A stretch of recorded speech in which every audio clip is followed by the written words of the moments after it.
Greetings, greetings, greetings, greetings. It is I, your king, King Clifford Jefferson, ascendant of Godfrey, the fifth caravan Jew, son of folk, ruler of Jerusalem. I am the reincarnation of Jesus Christ, which we know according to our customs and traditions. His name is King Edgar the Peaceful, better known as the King of Peace or the King of Salem, or otherwise known as Melchizedek. I'm here with another marvelous lecture, and this one is about the rapture. I just got a remark on, this video was that, a new heaven and new earth for the noble family of Christ, Athelings or the Aether beings. And one of the replies that, one of the response said that the rapture is a lie. Okay, so the rapture is a lie. I mean, no one has been here to prove it, so of course it was assumed that it would be a lie. But until now, you know, and how you know it's true as a result of what's been told about it, or what's been the theme that has been created around the rapture. All right, from all different types of reflections, whether it's from religious, whether it's from scientific, whether it's from mythology, whether it's from history, whether it's from some type of video game, whatever it is, you know, everybody's trying to get an understanding based off their interpretation, and your interpretation is based off your how you view it or how you see it. All right. So I'm pretty much going to touch on all those mentioned just a second ago. And like I said, I have never been through a seminary school. I had never been in a college, university. Yes, I graduated by getting a GED, but you know, I never been through any type of schooling where it's being taught by somebody who's soon to be a learned one, or a professor or a master, or whatever it is they say they teach you. All right, everything that I acquired based off my studies as an infant was based off my inquiry. Okay, and my inquiry and my teacher in lieu of my inquiry was myself. I taught myself. And always I got my coffee. So when you hear me speak in this platform, I don't speak from other schools of thought. I might make reference to other schools of thought, whatever that school of thought may be, but I try to interpret it and make it applicable as concrete from my understanding to those who I'm trying to relay this information to, and that's the English people, all right, i.e. the noble people, or the people of Aether, all right, of darker complexion,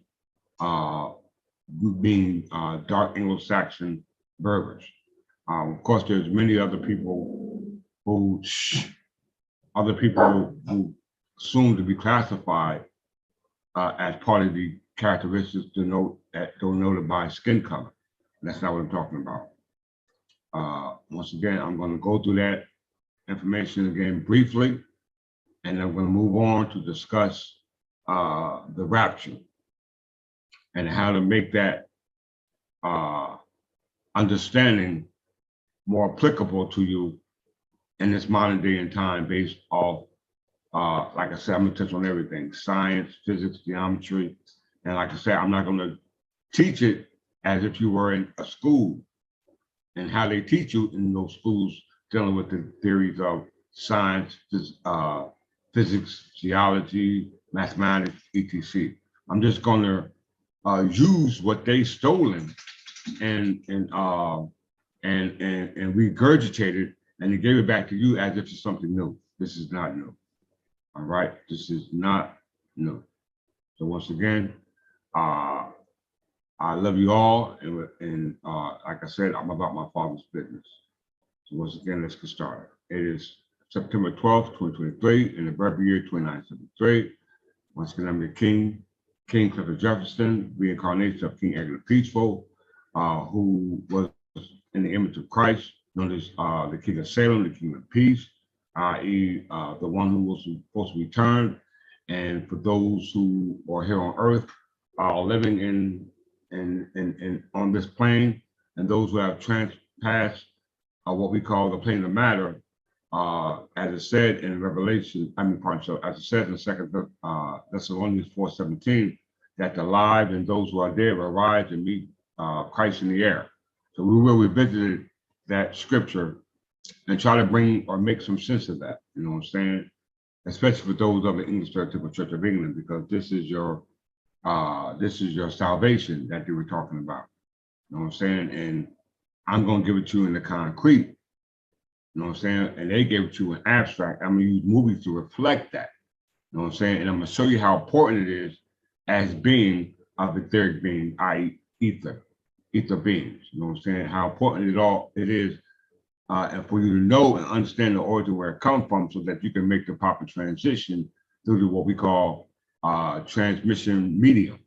Transmission medium is the vessel that you're living in. It's a transmission medium, all right? And I'm going to show you how. I'm going to show you how. So once again, I'm going to try to speak it in where you can understand it. I'll try not to be long-winded, but at the same time, I want it to be comprehensible. All right, so with that, let's get started.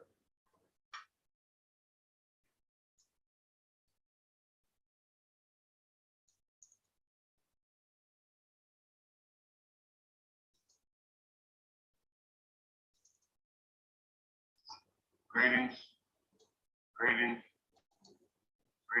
greetings.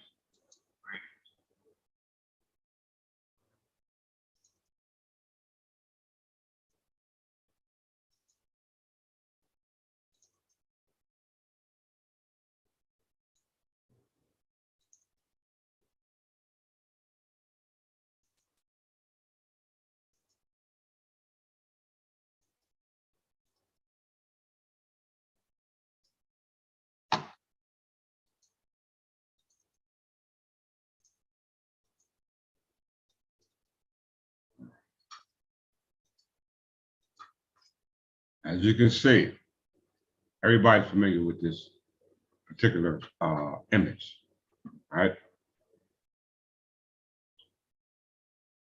This is a scene from Star Trek. And as you know, with Star Trek, they're in some type of interstellar arc. And the interstellar arc has the capability of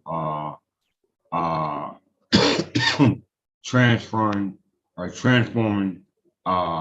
human beings, i.e. under misnomer human beings, do what they call a wormhole, do what we call a vacuum. You know what I'm saying? A wormhole vacuum falls into what we call ether theology, or the study of ether. All right, and I'm going to show and prove you, because this is how the rapture will occur. All right, this is how the rapture will occur. As you can see, you notice the disc above the etheric entities and the disc below the etheric entities. These are pretty much called a circle. All right. As you can see, it's a circle. And as you can see, the entities that are within the circle represents a wormhole. All right. It represents a wormhole for one to transform. All right. For one to transform. And I'm going to show you how this transformation for the English Anglo-Saxon Berbers, who are of the noble family, is going to denote to what we call in the concrete, in the abstract world, what we call the rapture. All right. And they're showing you, based off the concept of the rapture and a movie, because when the transformation of them beaming up into what we call the Kingship, i.e. Captain Kirk's ship, it was through what they call a beam, all right, an electric beam, all right, and they beamed from wherever they was coming from onto they call the ship, the interstellar ship, and this ship had the capability to go as we say,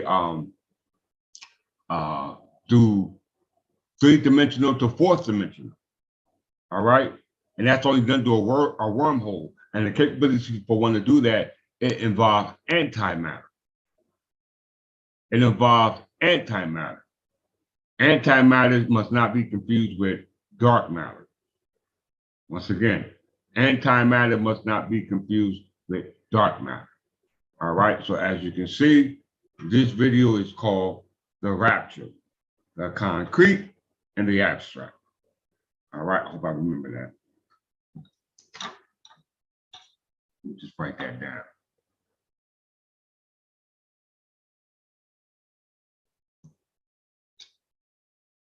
Concrete and abstract. All right, let's get started. So pay very close to this symbol, these symbols. All right. Once again, pay very close to the symbols.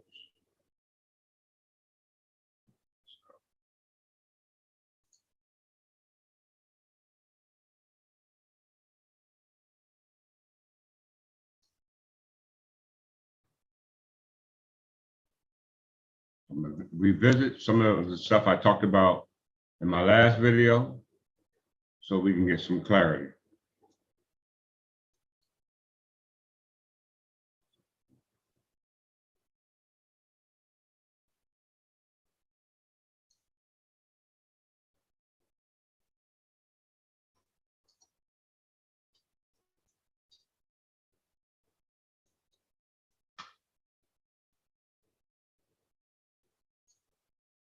Give me 1 second. I gotta have to put something up.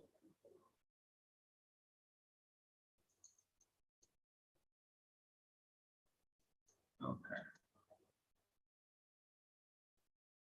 All right, here we go.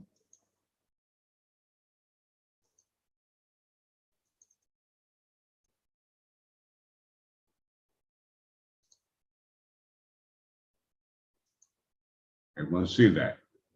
Everyone who sees that, please go to 1 Thessalonians 4, chapter 4, verse 13. We're going to read from 13 to 18, okay? Get your Bibles, pull it up. The individual who made that comment, you need to be watching this video. The rapture of God's people. Notice the scene.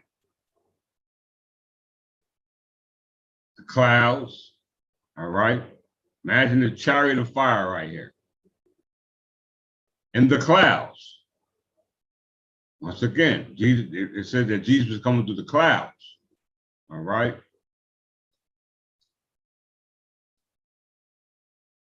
First Thessalonians 4, verses 13 to 17, the rapture of God's people.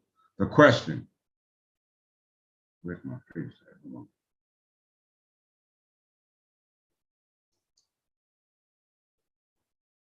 Hold on, everyone.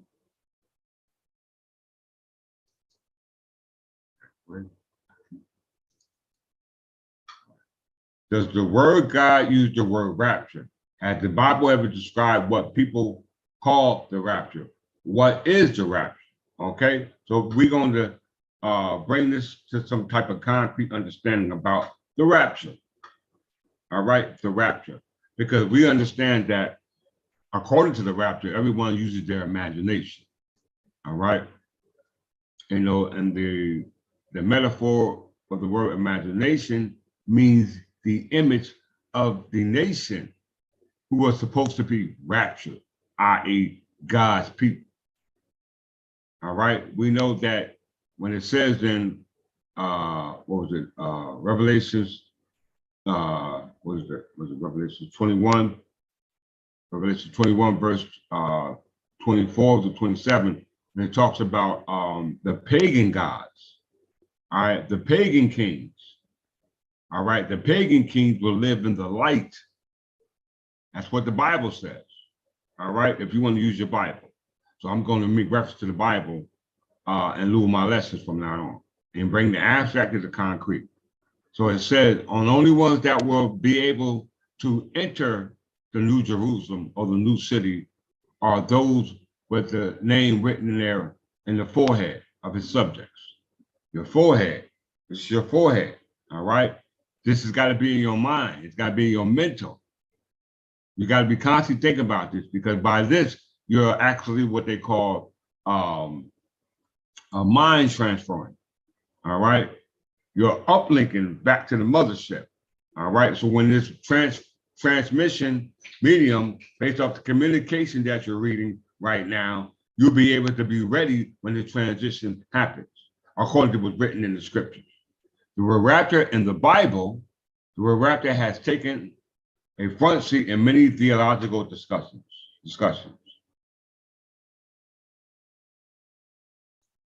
The question on whether the Bible used the word rapture cuts right to the issue. There is a lot to understand, but your question is rightly framed such theological discussions. The words usually largely come from 1 Thessalonians 4, verses 13 to 18. 13. But we do not want you to be uninformed. So I don't know why my screen is not sharing my face. But we do not want you to be uninformed, brethren, about those who are asleep, so that you will not grieve as do the rest who have no hope. Once again, but we do not want you to be uninformed, brethren, about those who are asleep, so that you will not grieve as do the rest who have no hope. Because we know that inanimate and animate entities that were created by our Creator still exist, whether you can see them or not. They still exist. They're subject to this spirit, i.e., this Anglo spirit. All right.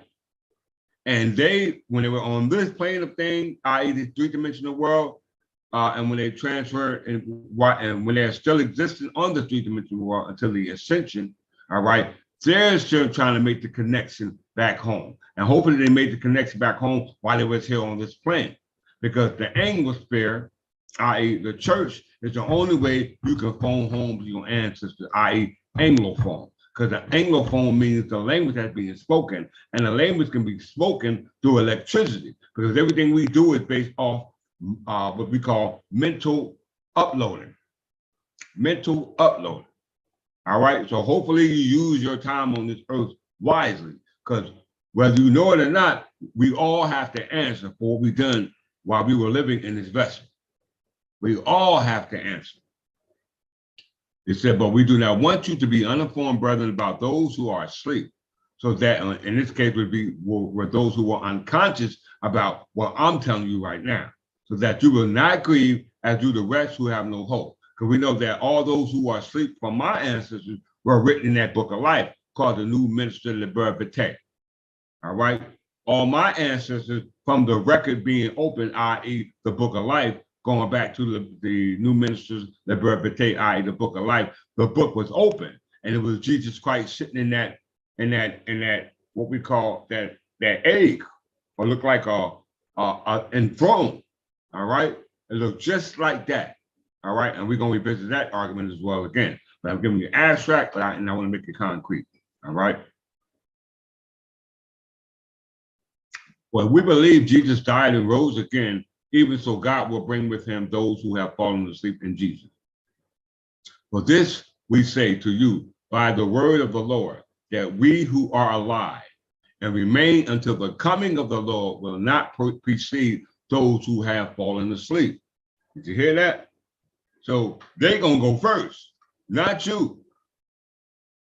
They going first, all right? For the Lord himself will descend from heaven with a shout, with the voice of an archangel, with the trumpet of God, and the dead in Christ, i.e. the unconscious, will rise first. Those who are passed on, who was unconscious, those who were recorded in the book of life, those who was not recorded in the book of life will be subject to eternal damnation. Then we who are alive and remain will be caught up together with them in the clouds to meet the Lord in the air, i.e. the breath of life, i.e. ether. Y'all better understand what I'm talking about. Ether. Ether is an element. Okay? Ether is an element. And so we shall always be with the Lord. Therefore, comfort one another with these words. Did y'all hear that? But we do not want you to be uninformed. I'm telling you now, so you can't say you didn't know. Who are my brethren? If you're not my brethren, then hey, if you take that's your choice. If you ain't my family, of the noble family of Atheling, so that the Creator breathed life into you and you became a living soul. So if you're a living soul, then that means that you're a follower to those who breathe to he or it or that which breathes life into you.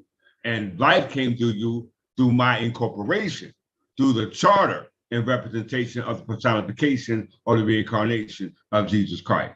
All right. But these we say to you by, it says, so for we believe that Jesus died and rose again, even so God will bring with him those who have fallen asleep in Jesus. Because I was in the same situation you was in. I was unconscious. I was unconscious until I had that dream. I told you about that in the third video before this one, right? When I said that I went down to the bridge, I hit the word the bridge, and the bridge had a light underneath there. It was a white person, homeless person, asking for money. And when I gave him the money, the whole sky lit up red as fire. And I started rising. And all I heard was time to judge. That's all I heard. And I said, what's going on? Am I going to heaven? And all I heard was, well done, my faithful servant. And then I looked down. I didn't see my body. I seen everybody else. And all I heard was, depart from thee, I know thee not. So once again, you can take that for what it is, but I'm telling you, this actually happened. So it said, but we do not want you to be uninformed, brethren, about those who are asleep, so that you will not grieve as do the rest who have no hope. For if we believe that Jesus died and rose again, even so God will bring him those who have fallen asleep in Jesus. For this we say to you by the word of the Lord, that we who are alive and remain until the coming of the Lord will not precede those who have fallen asleep. For the Lord himself will descend from heaven with a shout, with the voice of an archangel, with a trumpet, and the dead of Christ will rise first. Then we who are alive and remain will be caught up together with them in the clouds to meet the Lord in the air. And so we shall always be with the Lord. Therefore, comfort one another with these words. All right. So if you're listening to this lesson and you read those words, well, you should be comfortable in what I'm about to reveal to you in regard to that promise made by the Lord himself. As I said, I had the revelation, and the beginning was the word was God, and the word became flesh and dwelt amongst man. I'm amongst you, but Jesus said he came to his own, and his own received him not. Let's go. All right, so once again, key words. Then we who are alive and remain will be caught up together with them in the clouds to meet the Lord in the air. Air, the breath of life. Okay, so let's go back here.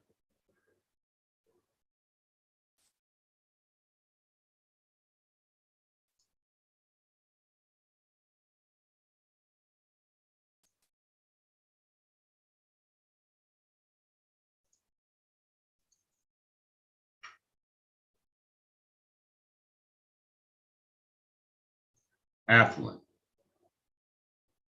Atheling.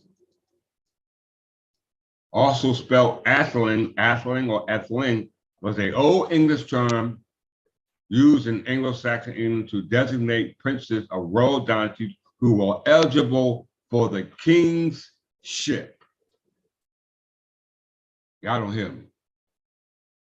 You should be asking yourself, are you eligible to go on the king's ship? All right.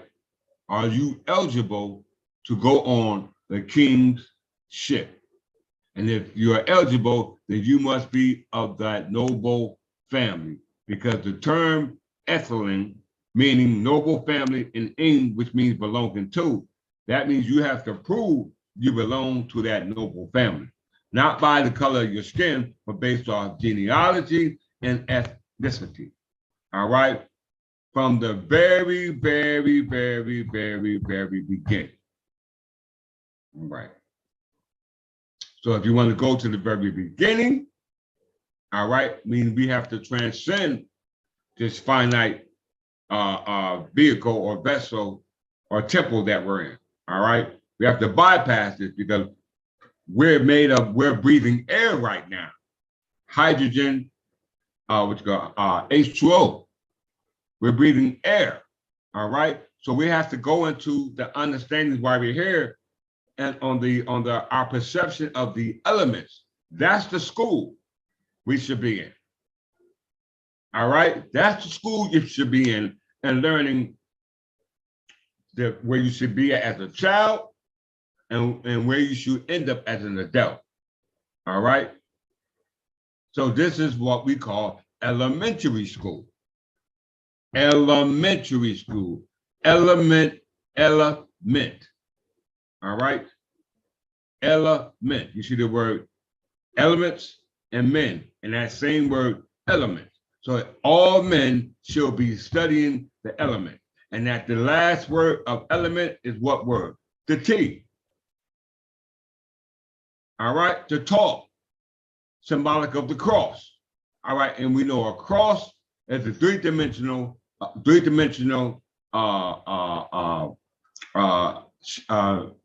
shape of what we call a circle. All right, a circle. I'm going to prove it to you today.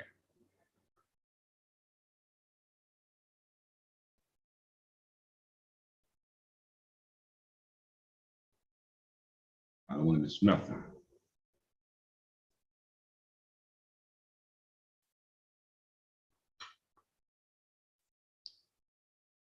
Circle.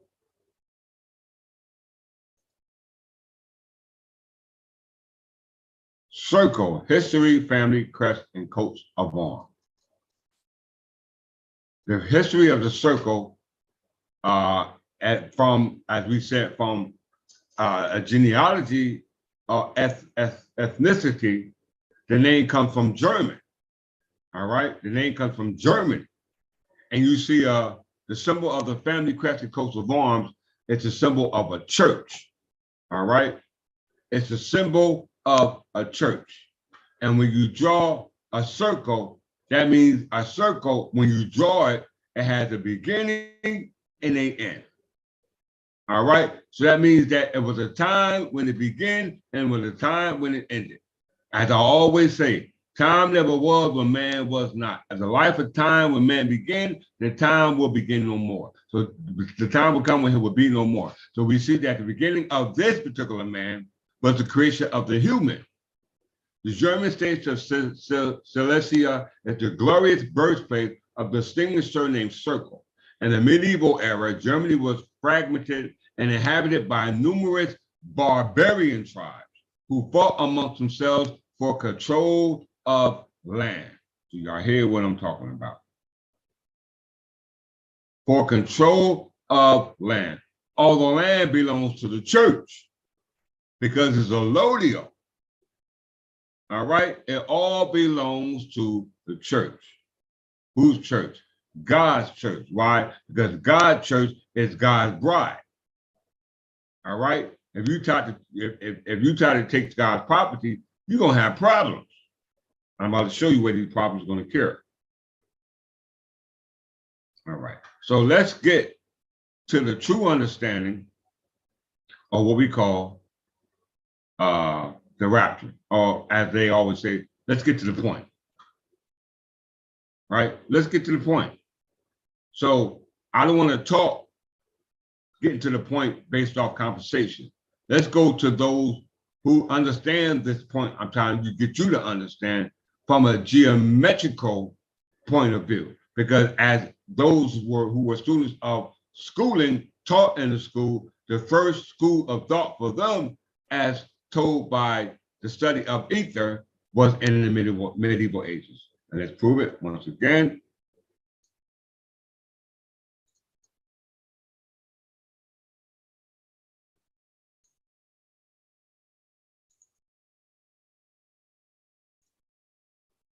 Aether.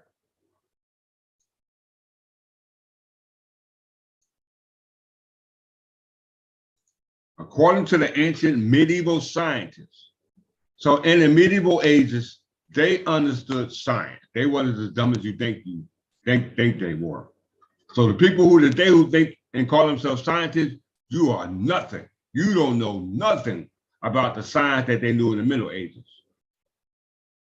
Because it said, according to the ancient and medieval science, ether, alternatively spelled including ether, aether, as well as the English word ether, also known as the fifth element or quintessence, is the material that fills the region of the universe beyond the terrestrial sphere, i.e. the circle. All right, the circle. We know from the Big Bang, all life on this sphere, i.e. as we can see, as we call science, dark matter or matter, is a result of the Big Bang effect. All right. It says that ether is known as the fifth element. All right. We got four: earth, fire, wind. What's the other one? Air. Earth, fire, wind, and air. So what is the fifth one? We need to understand this. What is the fifth element? All right. If we know the four ones, and they knew this back in the Middle Ages.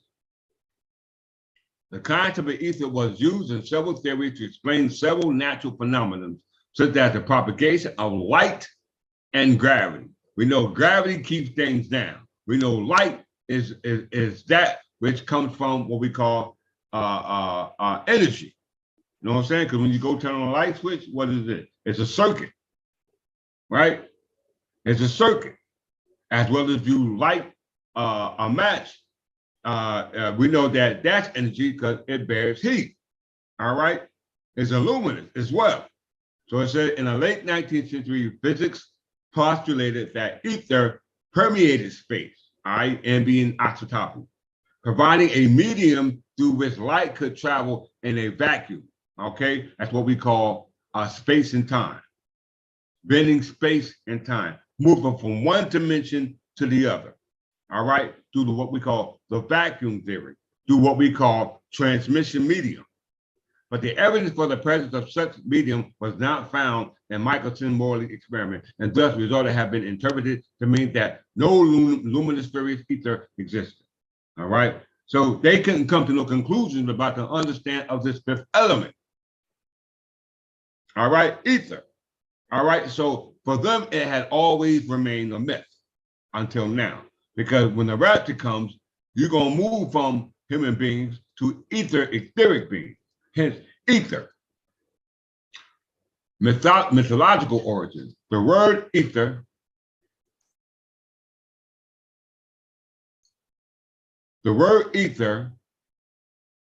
means pure, fresh air or clear sky. As you can see, and what I just showed you, the rapture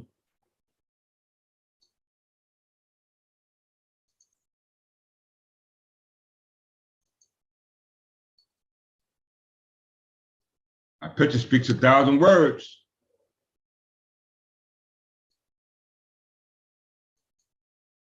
A picture speaks 1,000 words. All right. So symbolically, according to what this article, Biblical Foundation for Freedom. So this is your freedom. And they're telling you the rapture of God will occur in the air. All right.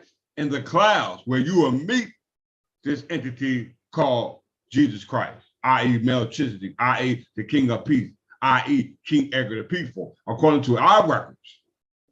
Because you see him in the New Minister Charter, i.e. New Minister Westchester, and he has the book that we see in New Minister Liberté, which is called the Book of Life, and the book was open. But when he got it, the book was closed. So that means that there is a recording from that time until this present time, i.e. the day of judgment, i.e. the what we see in the book of Revelations. All right, so check it out.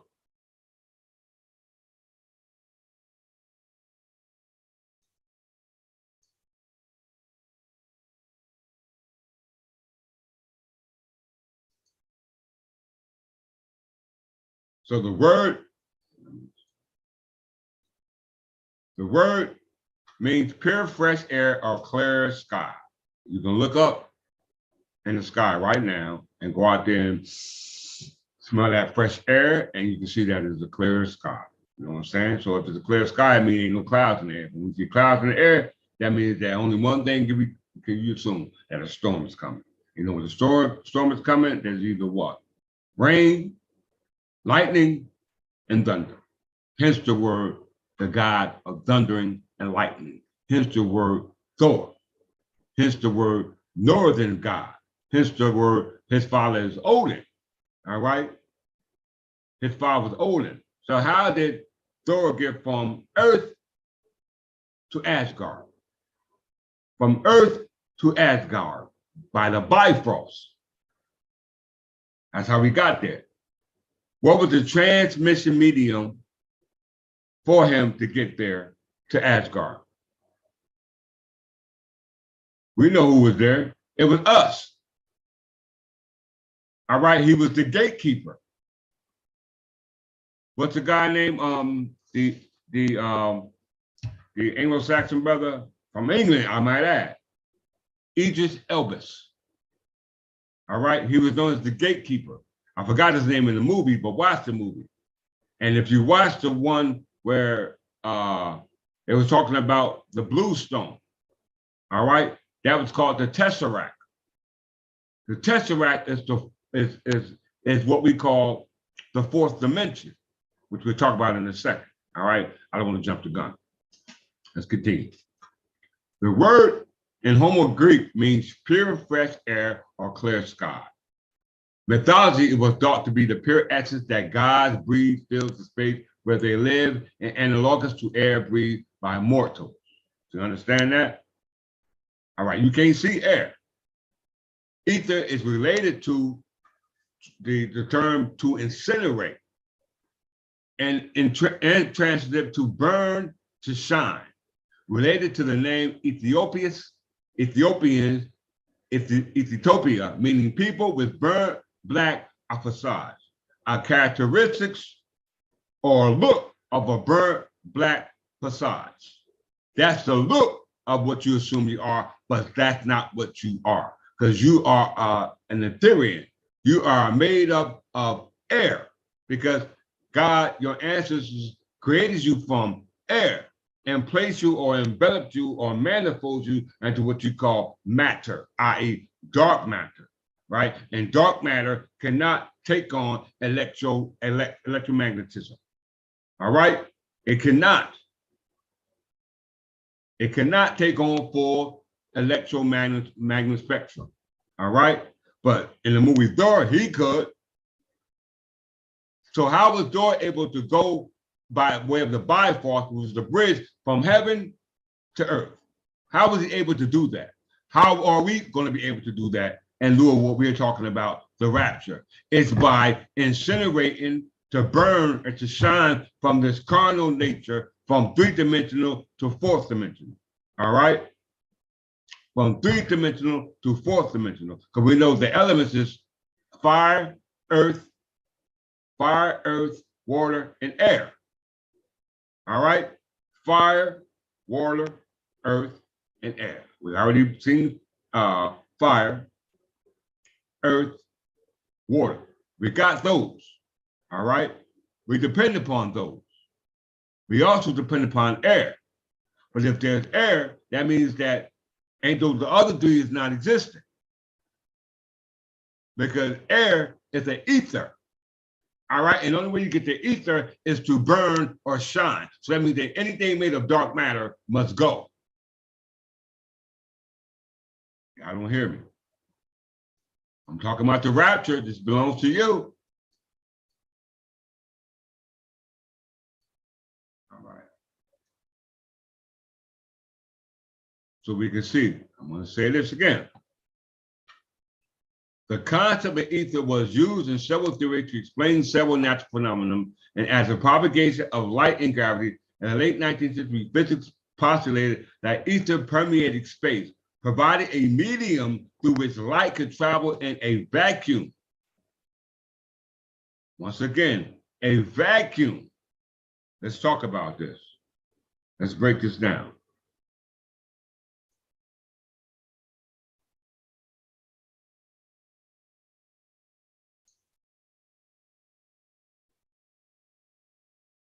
So we know what a circle is. When you make a circle, you got to start. Boom. That's God creation. All right. But it has to start from a beginning point. Right? It has to start from beginning point. That's called geometry, means to measure from one point to another, which is called distance, and from one point to another creates space. All right? It creates space. Let's talk about this.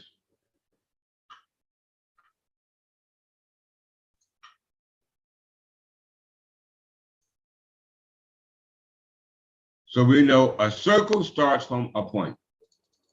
So let's look at it from geometry, as I just said.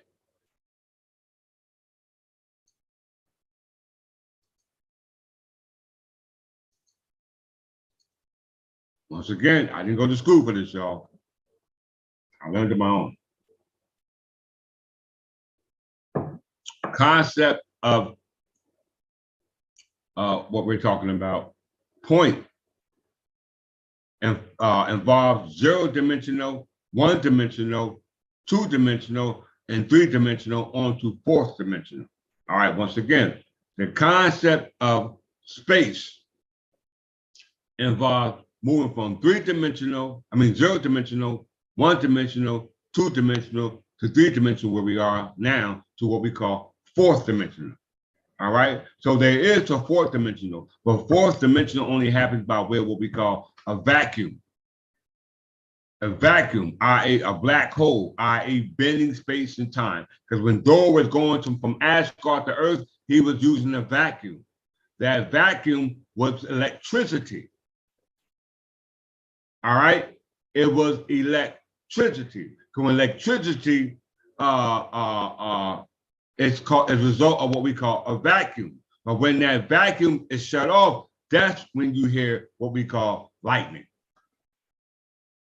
You don't believe me? Let's prove it. Because we're talking about a vacuum.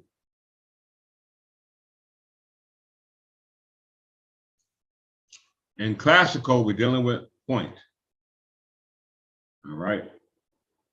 In classical Eleusinian geometry, which means space, a point is a primitive notion that models an exact location in space. All right?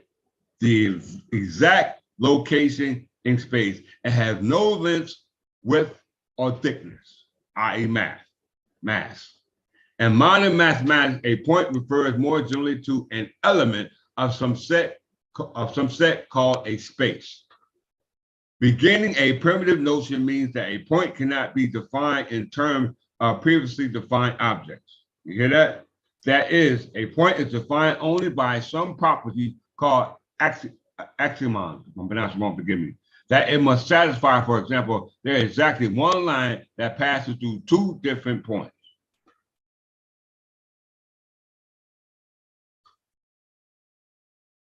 All right, I'm going to get your own.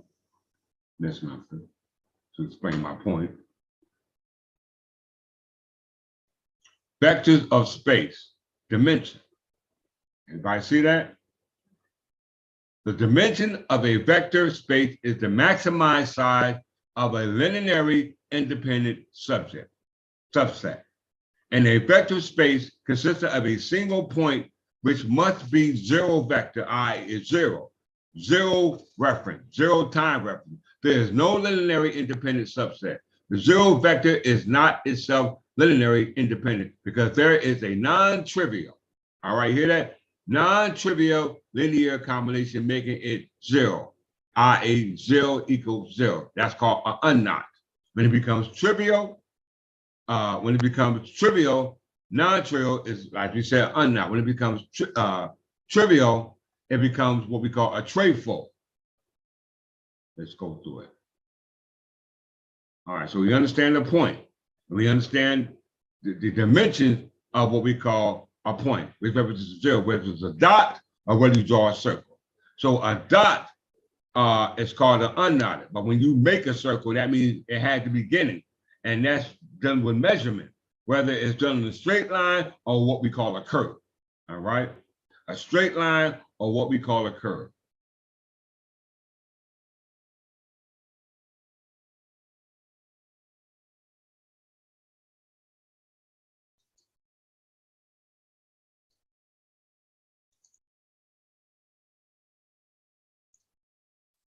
So if it's not a straight line, then it must be a bullet. Because when you want to write something, God said, and these things came to be, so they must be based off writing. So when you look at a pen, right, or a pencil, right, you look at a pen or a pencil, when you start to write, if you point something, it leaves the same symbol you see here. All right, leaves the same symbol here, and they have different depictions of what they call a bullet, i.e., a bullet point, white bullet, triangular bullet, or bullet operator. All right, we know what the operator is. We know what a white bullet is. This was the unknot. Then we have a triangle, which is three-dimensional transition of what we call a circle. All right, so they all mean the same thing.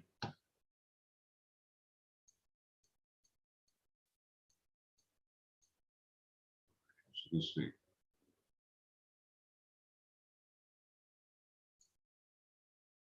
That brings me here. Zero dimensional.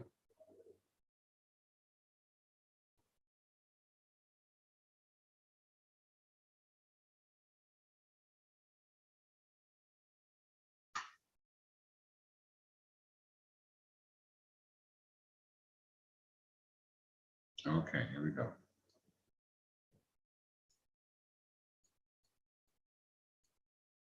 In mathematics, a zero-dimensional typological space or nil-dimensional space is a typological space that has dimensions zero with respect to one of the several inequivalent notions of assigning a dimension to give topological space. A graphical illustration of a nil-dimensional space is a point.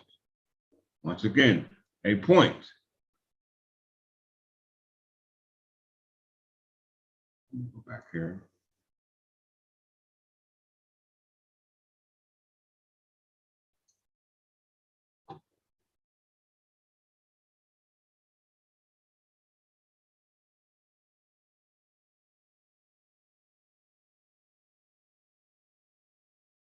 Okay, so point in geometry, we know a point in geometry is based off a bullet point, all right? And we know a point can move from three-dimensional, zero-dimensional, to one-dimensional, to two-dimensional, to three-dimensional, on to fourth-dimensional. We must understand that. So since we visit that, then let's go to zero-dimensional space. Let's revisit that. Three-dimensional, zero-dimensional. I don't know why I keep saying three. From zero, you get three, straightforward. Once again, you see the three-dimensional space from zero-dimensional, two-dimensional, three-dimensional to fourth-dimensional. It's the same thing as a circle.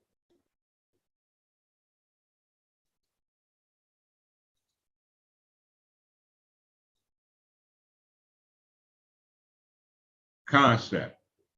From zero-dimensional, one-dimensional, two-dimensional, three-dimensional, four-dimensional, all right?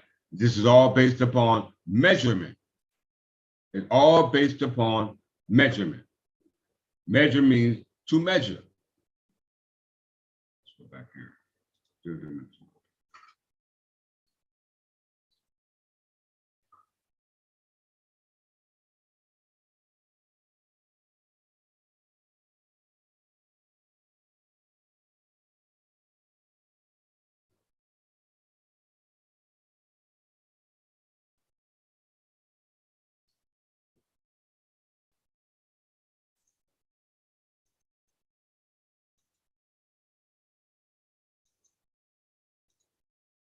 Once again, in mathematics, a zero-dimensional topological space. Oh, we read that. Okay, I apologize. Let's move forward.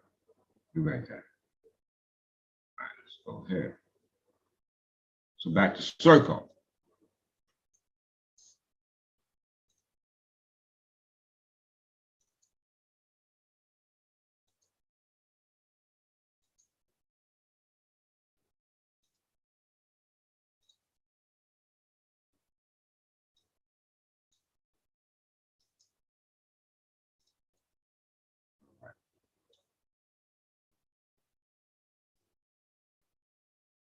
A circle is a shape consisting of all points in a plane that are at a given distance from a given point, the center. All right. The distance between any point of a circle and center is called the radius. I just about to say it, but I read it anyhow. Using the radius is required to be the positive number. A circle with r equals 0, a single point, is a degenerate case. This article is about circles in the Euclidean geometry and is particularly the Euclidean plate, except where otherwise noted. So this all deals with from what we call ambient isotope. How I know that?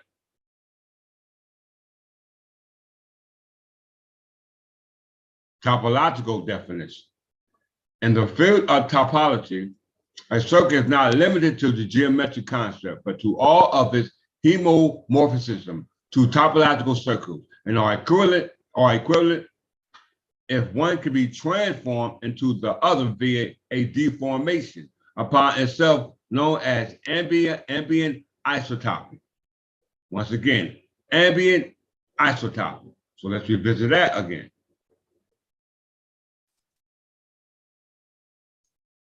Let's deal with mathematics.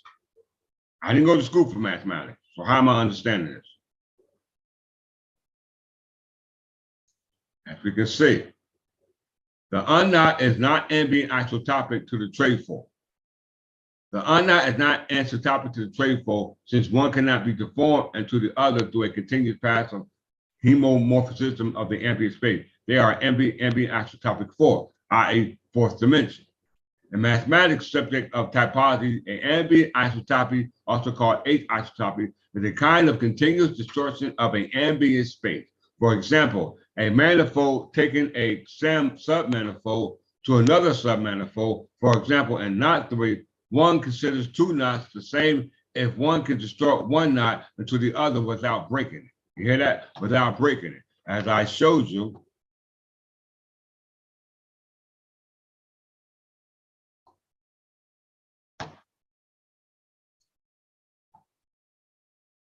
circle.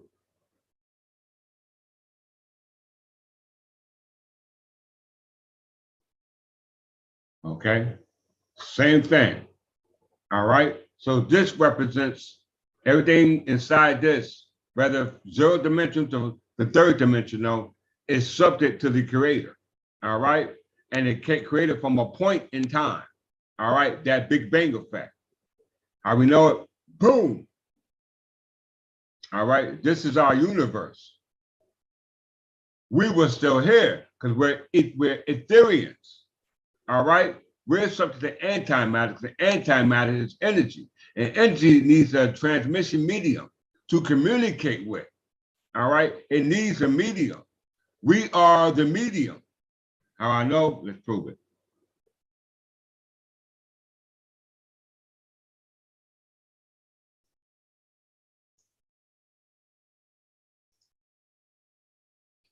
Going back to the word ether.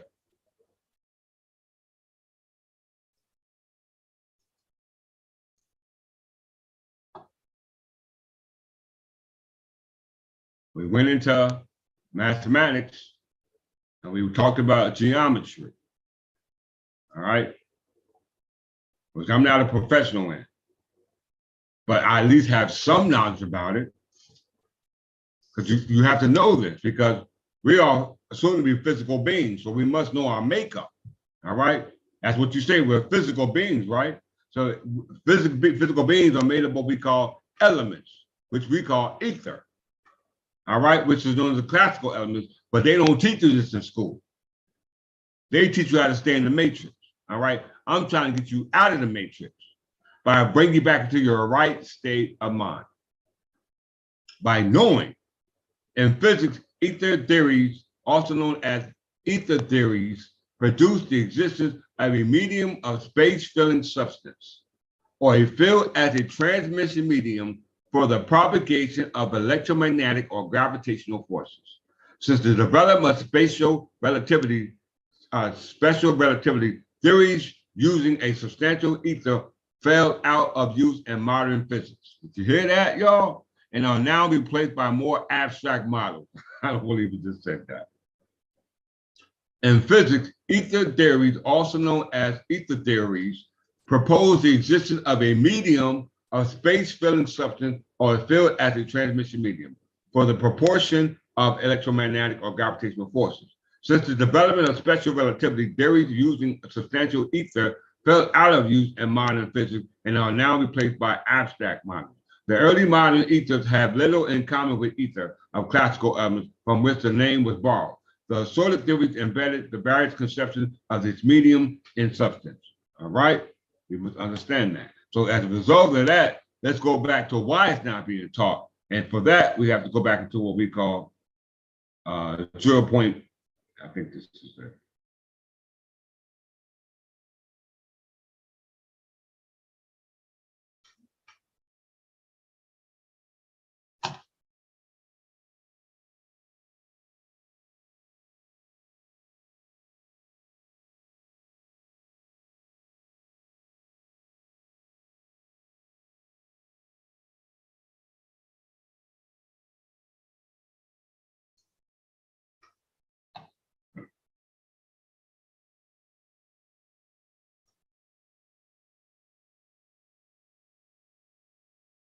Okay.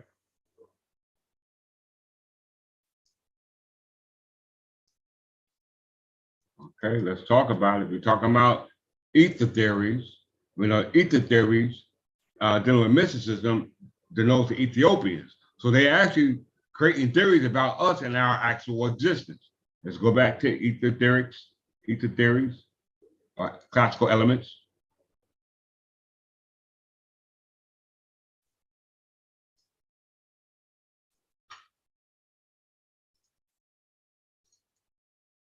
Mythological origin. The word means pure fresh air or clear sky. In mythology, it was thought to be pure essence of the gods filling the space where they live, analogous to air breathed by mortals. All right. So if mortals are breathing air, that means that those who are made up of air, i.e. ether, are the gods. Did you understand that? Ether is related to, meaning to incinerate, to intransitive, to burn, to shine. That's synonymous to people, meaning people with a burnt black visage. So we are the Ethiopians. We don't need air to depend on it. We just thought that we need air to depend upon it because we've been down here so long.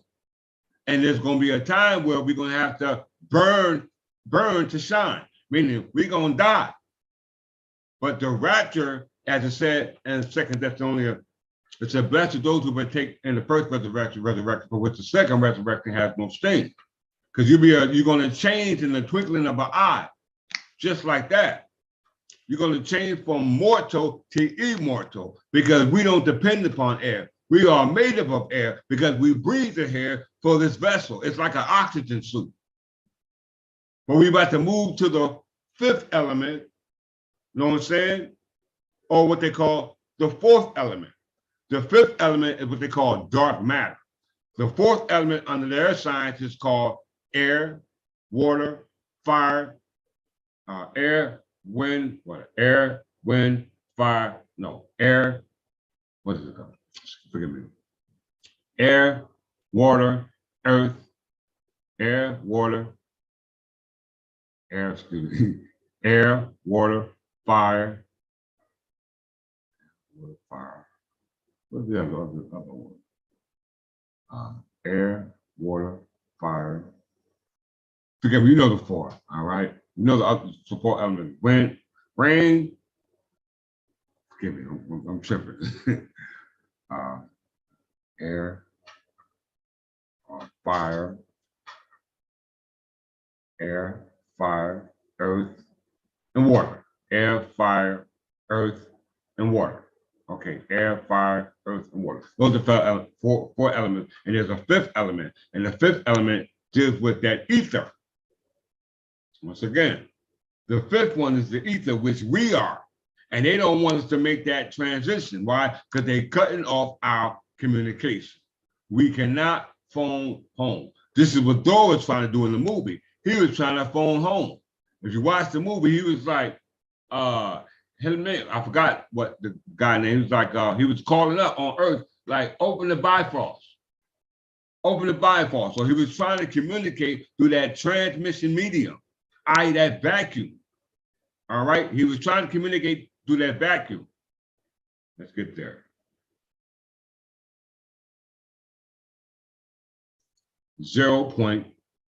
Early Aether theory. We're still talking about the theories, okay? I swear I try not to miss nothing. 0 point energy evolved from historical ideas about the vacuum. All right, the vacuum. To Aristotle, the vacuum, i.e., was to empty, i.e., space independent of body. Did y'all hear that?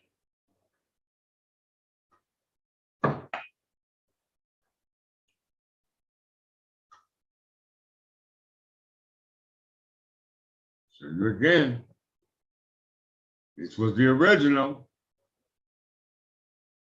Zero. I mean, it's nothing. One-dimensional.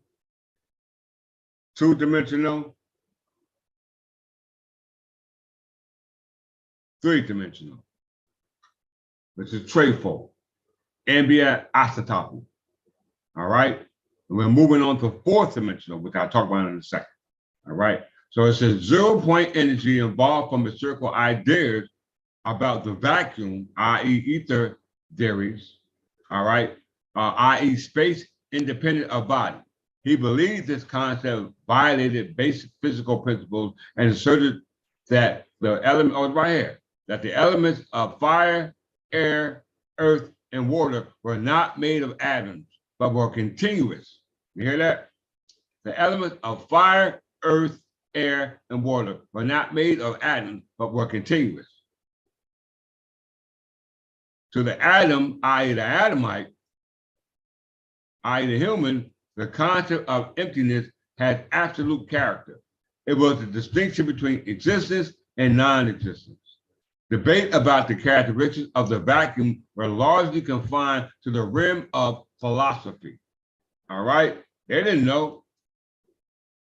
It was not until much later on with the beginning of the Renaissance that Otto von Guericke invented the first vacuum pump, and the first testable scientific idea began to emerge. It was though that the total empty volume of space could be created by simply removing all gases. You hear that? By removing all gases. Late and moving all gases. This was the first generally accepted concept of vacuum. Hence the word vacuum. Transmission medium.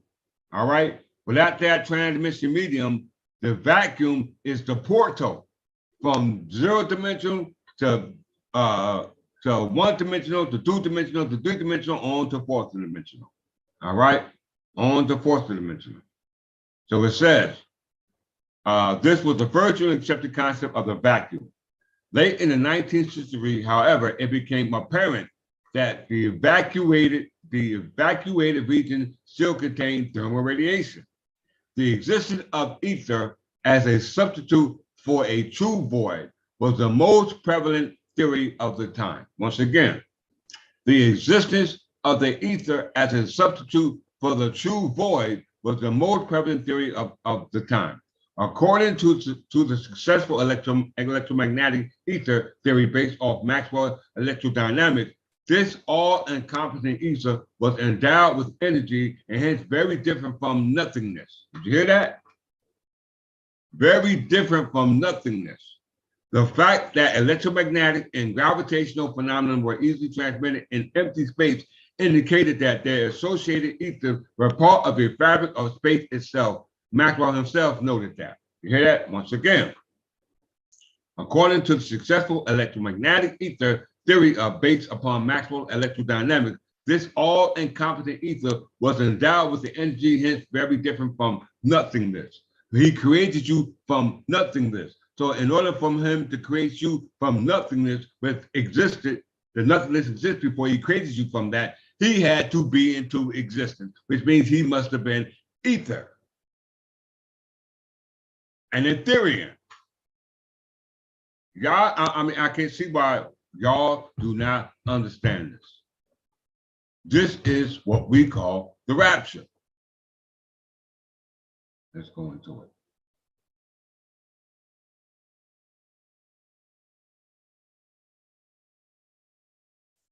Transmission medium.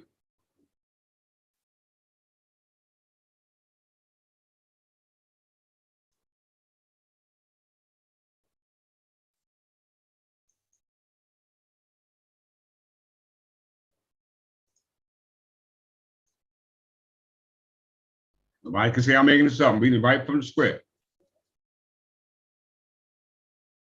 A transmission medium is a system of substance that can mediate the propagation of signals for the purpose of telecommunication. Telecommunication. You shall hear that. Telecommunications. You use telephones to communicate, right? I.e. Anglophone. And when you Anglophone, it taps into that Anglosphere, i.e. that circle. And that circle represents the church, that dot, that infinite starting point to your Ethiopian parents, because they were here before nothing. He said he created you from nothing. That means that they were here. Signals are typically imposed on a wave of some kind, suitable for the chosen medium. So you must be the medium that's chosen. In order for you to be the chosen medium, you must act in that manner as a medium, i.e. an interpreter, right? For example, data can modulate sound, and transmission medium for sound may be air. You hear that? Maybe air. This is supposed to be the medium that you're using as etheric being. But it also said, but solids and liquids may also act as a transmission medium. Did you hear that? Did you hear that? For example, data can modulate sound, and a transmission medium for sound may be by air, but solids and liquids may also act as the transmission medium. This is how everything on this planet made of matter is being communicated and receives instruction for their existence on this plane that they may manifest it. But you're not from this plane, because they came from nothing. You were here before that nothing. While a material substance is not required for electromagnetic wave to propagate, such waves are usually affected by the transmission media that passes through, for instance, by absorption or reflection or refraction at the interface, i.e. at the meeting of the minds between media. Technical devices can therefore be employed to transmit or guide waves. Thus, an optical fiber or a copper cable is used as a transmission media, i.e. jumping cables. All right, jumping cables, what they have, things they use as I said, transmission lines, like jumping wires, they can be used. The same thing, this is what they're talking about, okay?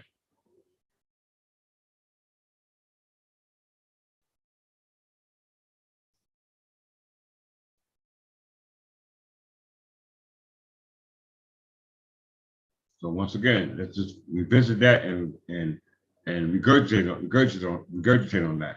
Transmission medium is a system of substance that can mediate the propagation of a signal for the purpose of telecommunication. So they're telling you and trying to warn you. If you watch the movie Knowing, you'll understand that. All right? You will understand that. Signals are typically imposed on waves of some kind suitable for the chosen medium. For example, data can modulate sound, and a transmission medium for sound may be by air, but solids and liquids may also act as a transmission medium. Vacuum or air, you hear that? Vacuum or air.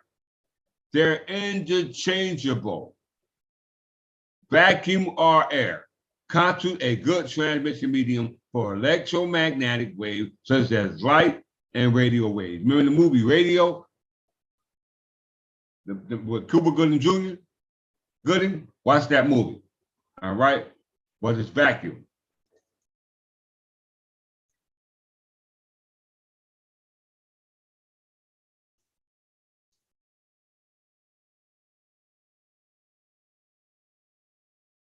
Real quick. A vacuum is a space devoid of matter. You hear that? A vacuum is a space devoid of matter.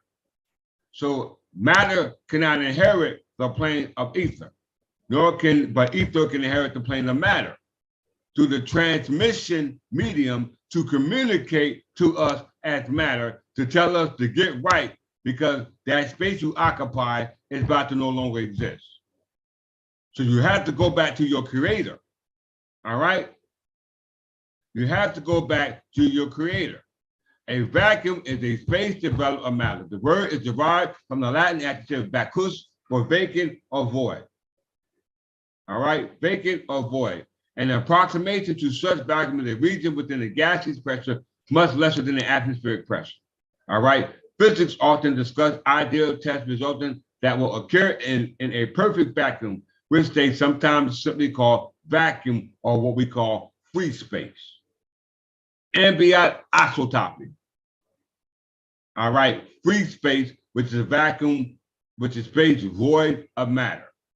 So if it's void of matter, and we know space represents nothing, so that means that that matter in space was created by that which created that nothing to create that space, i.e. what you call matter, and that was ether. How we know it? Let's go back to the etheric theories again, before I move on.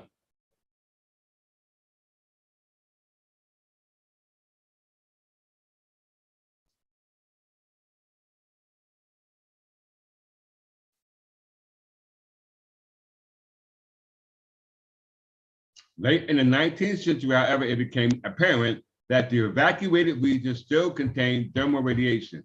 This existence of ether is a substitute for a true void with the most prevalent theory of the time. According to successful electromagnetic ether theory based upon Maxwell electrodynamics. So this guy is a professional. He knows what he's talking about. So if he knows what he's talking about and he's validating what I'm talking about, and I never went to school that he went to, how the hell I know this?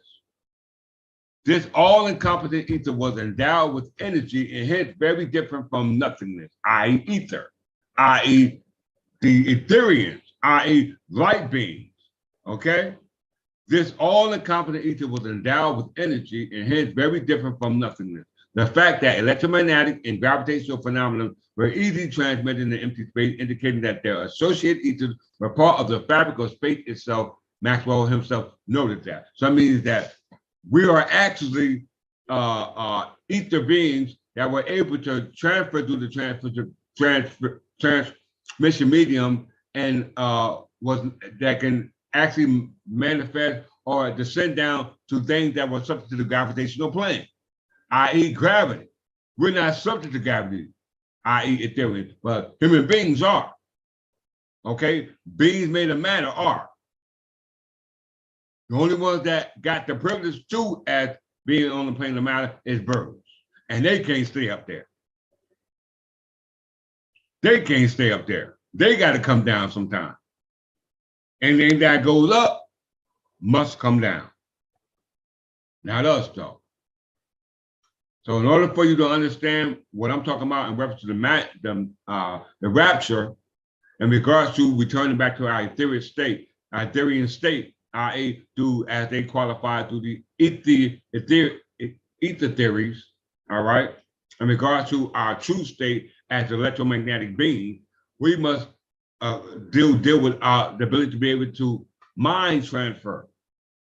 And we know what mind transfer is, right? Mind uploading. Mind transfer is mind uploading, our ability to understand what it really means to be immortal. All right, what it really means to be beings of immortality. All right, and I'm trying to show you that. Immortality is the concept of eternal life. Some modern species may possess biological immortality. All right. Some scientific futurists and philosophers have theories about the immortality of a human being. One example of some entities or species having biological immortality are seeds. Plants, right? You can plant a plant in the ground or in a pot, and that plant could die, or the leaves can wither, but that plant will come back. Why? Because it's rooted in its soil from which it came. The soil gave it life from the incorporated, which was the air, because that plant breathes in carbon dioxide and lets out air. We breathe in air and breathe out carbon dioxide. All right. So that's a prime example of ambient isotopy. All right. A prime example, but we exist before that example. All right. We gave way to the example to even be able to manifest as an example. That's why I've been an example from those who created the example for you to follow, i.e. to know.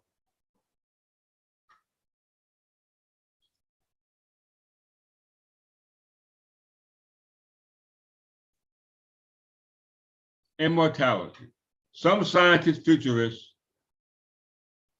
and philosophers have theories about the immortality of human beings, but some suggest that human immortality may be achieved in the first few decades of the 21st century with the help of certain technology, such as mind uploading or digital immortality. Other advocates believe that life extension is more achievable goal in the short term, with immortality awaiting further research breakthroughs. So they're talking about AI.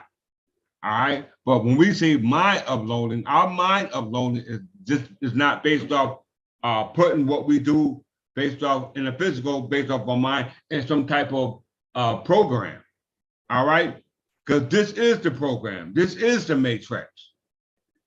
This is the created program that you assume that we have a right to live in, but it's not eternal life. So it's not immortal. Our immortality has always been a part of us. You cannot separate it. It was created along with the matter. You are a product of your creation, but you don't know your creation, so you'll forever be in limbo. So they're holding your abandoned property, the abandoned property of the creator. And they can keep holding it until the creator comes back. But there's a lot of property that they're holding as custodians that don't belong to the creator. If they got their creator. So it's subject to who you think your creator is. And the reason why they hold it, because they control all of this, right? They control everything on this plane. Let's get to it.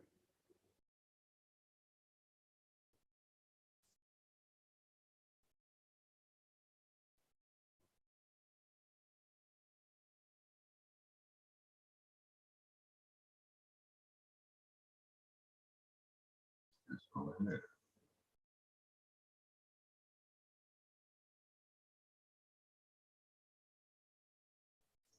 Lightning.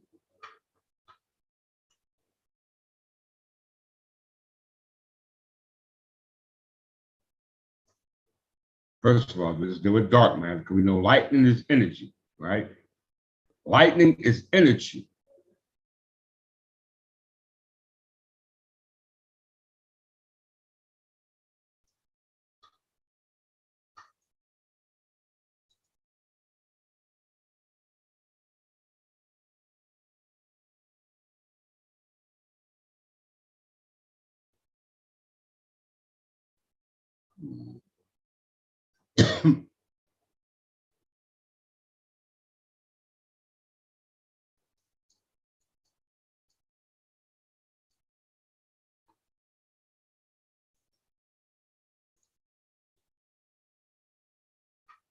Dark matter is a hypothetical form of matter, though thought to be predominantly type of matter in the universe. It is called dark because it does not appear to interact with the electromagnetic field, which means it does not absorb, reflect, or emit electromagnetic radiation. You hear that?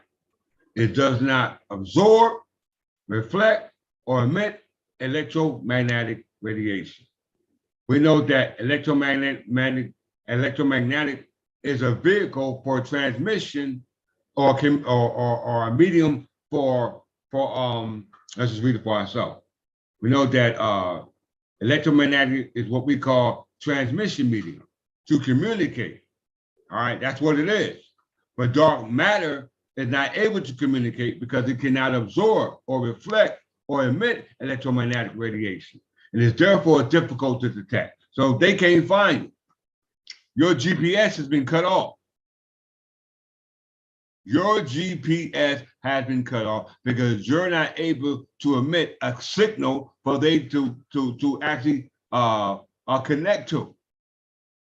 All right, a beacon, a flare, something to let them know that this is where you at. So once again, dark matter is a hypothetical form of matter thought to be the predominant type, thought to be. We know it's not ether, because before matter, there was nothing. Matter is all of the Big Bang. And before the Big Bang, there was nothing. But we were still here before that nothing was there. And the Big Bang resulted from energy exploding, i.e. antimatter. That was created, antimatter creates suns, all right? It is called dark because it does not appear to interact with the electromagnetic field, which means it does not absorb, reflect, or emit electromagnetic radiation.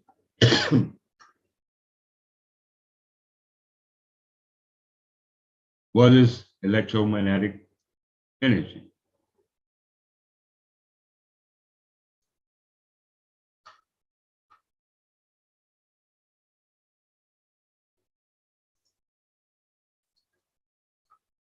Everybody hold that thought for a second.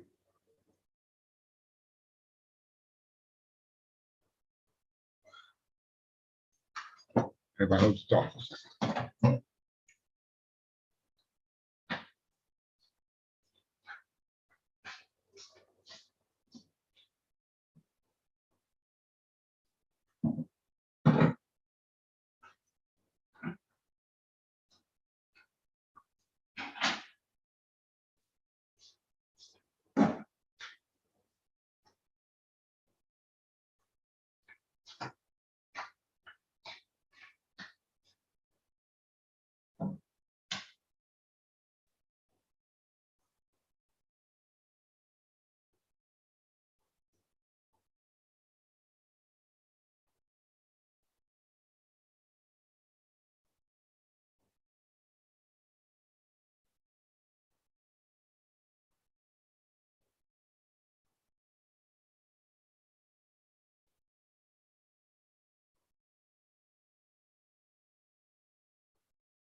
Just in a second.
Sorry about that. All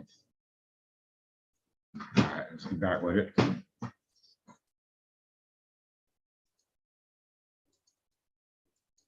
You see what dark matter is, and it's not able to absorb, emit, or come in contact with electricity or electromagnetism.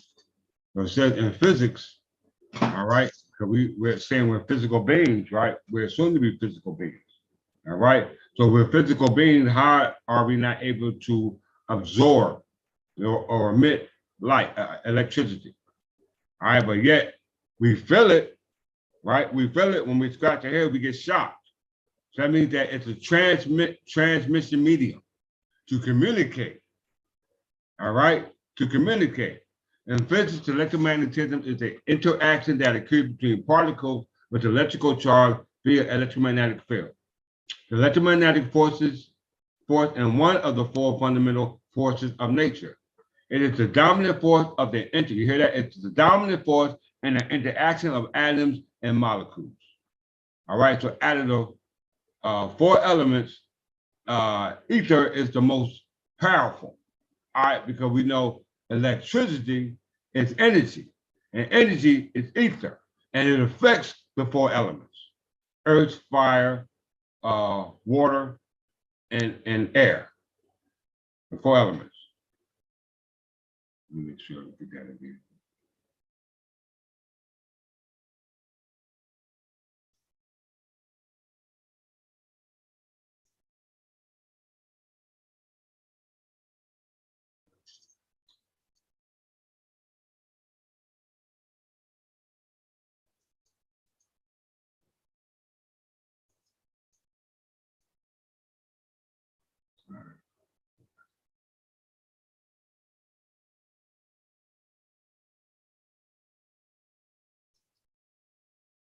All right, once again, in physics, electromagnetism is the interaction that occurs between particles and electronic charge and the electromagnetic field. Let's see if they get the picture.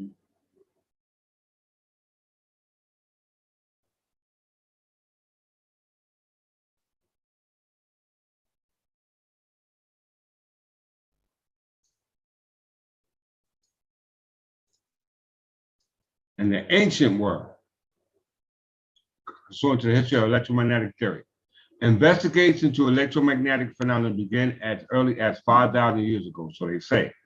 There is evidence that the ancient Chinese Mayans, and particularly even the Egyptian civilization, knew that naturally magnetic minerals, magnetite had attractive properties, and many incorporated it into their art and architecture. Ancient people also aware of lightning, static electricity, although they had no idea of the mechanisms behind these phenomena. Okay, so they said lightning has a lot to do with what they call electromagnetism. All right, light has a lot to do with electromagnetism. We know that when we rub our hair, we feel electricity, right? We feel electricity, but we know that dark matter cannot emit light, nor, let's just go to it and read it from the record.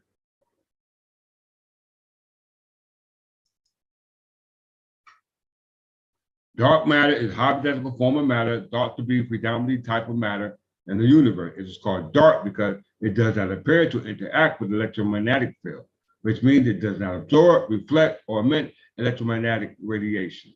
It is therefore difficult to detect, meaning you can't see it. All right, but you can see lightning when you're outside. You can see lightning when you're outside.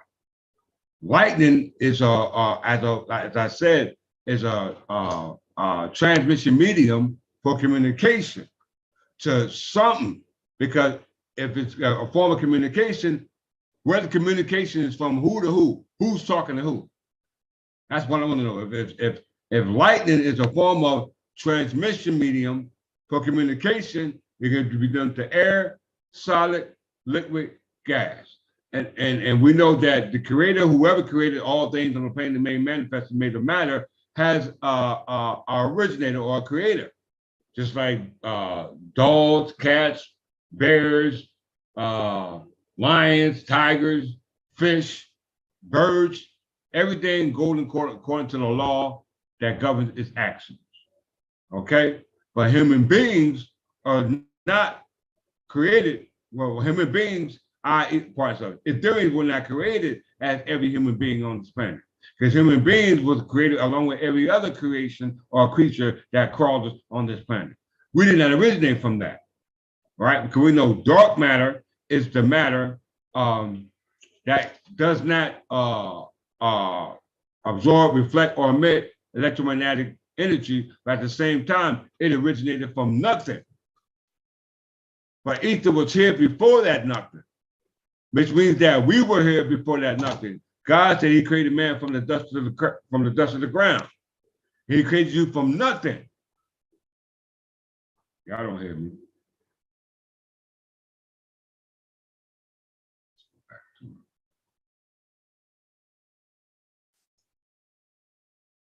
Once again, the word means pure fresh air or clear sky. Mythology, it was thought to be pure essence that God breathes, filling the space. God's breath fills the space where they live, analogous to the air breathed by mortals. Ether is related to incinerate or intransitive, to burn, to shine, meaning people with burnt black facades. The lightness of being burnt, having a burnt look, or being known to characteristics of being black. But that's not who they were. So you cannot belong to a society or group or whatever connection you try to make to our family just based off the color of your skin. No, you got to be of that makeup. And you got to start from the true origin of that makeup, i.e. going all the way down to the elements. All right, all the way down to the elements. So let's go here. Lightning, once again. Lightning is a natural phenomenon formed by electrostatic discharge through the atmosphere between two electrical charge regions, either both in the atmosphere or with one in the atmosphere and the other on the ground. Did you hear that? Once again, lightning is a natural phenomenon formed by electrical static discharges through the atmosphere between two electrical charges regions, either both in the atmosphere or with one in the atmosphere and the other on the ground. Temporary neutralizing these if the near instantaneous release of an average of 1 gigajoule of energy. This discharge may produce a wide range of electromagnetic radiation from heat created by the rapid movement of electrons, i.e. antimatter, to brilliant flashes of visible light in the form of black body radiation. Lightning causes thunder, a sound from the shock wave which develop as gases in the vicinity of the discharge experience a sudden increase in pressure. Lightning occurs commonly during thunderstorms, as well as other types of energetic weather systems, by volcanic lightning, and also occurs through volcanic eruption. Lightning is an atmospheric electrical phenomenon and contributes to the global atmospheric electrical circuit. All right. And as you can see, when you watch the movie Thor, what happens when Thor used that transmedium, i.e. lightning, right? There's thunder. He's the god of lightning and thunder. How we know that? Let's go ahead.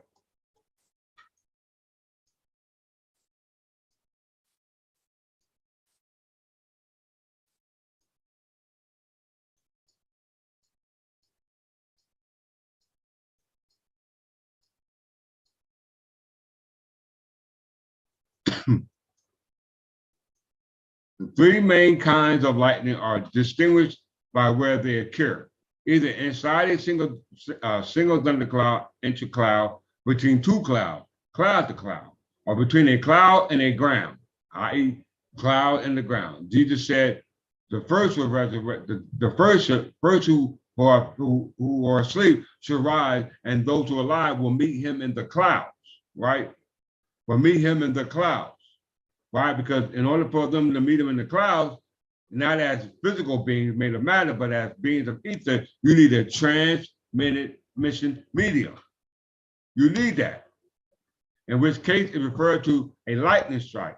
Many other observation variants are recognized, including heat and lightning, which can be seen from a great distance but not heard. Dry lightning, which can cause forest fires, and ball lightning, which are rarely observed scientifically. Humans have defied lightning for millennia. Idiomatic expressions deriving from lightning, such as English expression, "bolt from the blue," are common across languages. At all times, people have been fascinated by the sightings and difference of lightning. The fear of lightning is called astrophobia. You hear that? Okay. So lightning, thunder occurs as a result of lightning. Once again, thunder occurs as a result of lightning. And we know lightning is electromagnetic energy as a result of what takes place in the atmosphere and a result from cloud, either thundercloud between cloud to cloud, or cloud to earth or ground, i.e. cloud to matter. And everything on the earth is made of matter, including us, from that which God, our creator, created us from, male and female. All right, so we got a brief on lightning. Now let's look at thunder.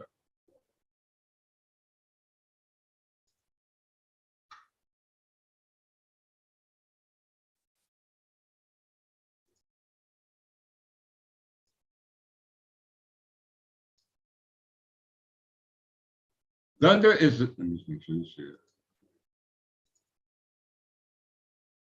Thunder is the sound caused by lightning. Depending upon the distance from the nature of the lightning, it can range from long, low rumble to a sudden, loud crack. All right.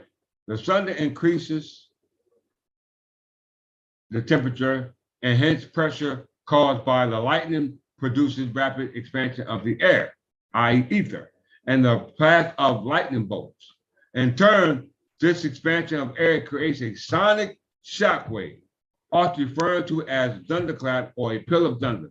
The scientific study of thunder is known as bronthology, and the irrational fear phobia of thunder is called brontophobia. Okay.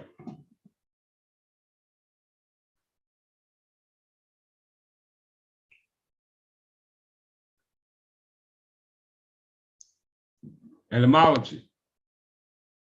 The modern English thunder from early Old English thunder is epenthetic and is now found a well-modern Dutch thunder, Middle Dutch dunray, or Old North poor, how do you pronounce that? Old Frisian, or forgive me for how I pronounce that. Those who do speak those languages, you have a better chance of pronouncing it, i.e. communicating. In Latin, the term was tonere, to thunder. The name of the Nordic god Thor comes from the Old Norse word thunder. As I said, in mythology, Thor was a god of thunder and lightning. And we know thunder and lightning is a transmission medium for ether. All right, for ether, because dark matter cannot emit nor, as it said, take in what we call electromagnetic energy. So we know that etymology, thunder is a name or the term for we know the god Thor. Look what it says here. What is the cause of thunder? The cause of thunder has been the subject of centuries of speculation of scientific inquiry. Early thinking was that it was made by deities, by the ancient Greek philosophers attributed to the natural causes such as wind striking clouds and movement of air within clouds. The Roman philosopher Lucretius held that it was the sound of hail colliding within clouds. All right. In the mid-19th century, the accepted theory was that lightning produced a vacuum and that the collapse of the vacuum produced what is known as thunder. Once again, in the mid-19th century, the accepted theory was that lightning produced a vacuum and that the collapse of the vacuum produced what is known as thunder. So lightning, when you see it, is a transmission medium. All right, a transmission medium for those that are made of ether to travel from one point to the other. From one point to the other. All right, and that is called the Bifrost, according to Thor. It's called the Bifrost. First, let's go to vacuum.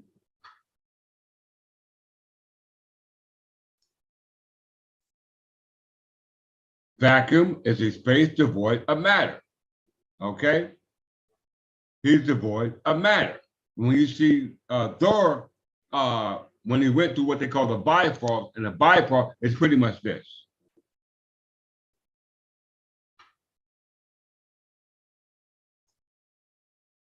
It's pretty much this. This is what the transmission medium.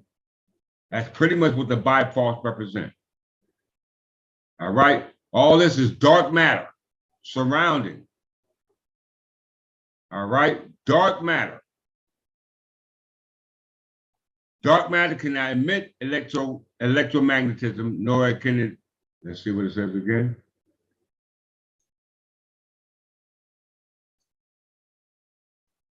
Dark matter cannot absorb, reflect, or emit electromagnetic radiation, and therefore difficult to detect.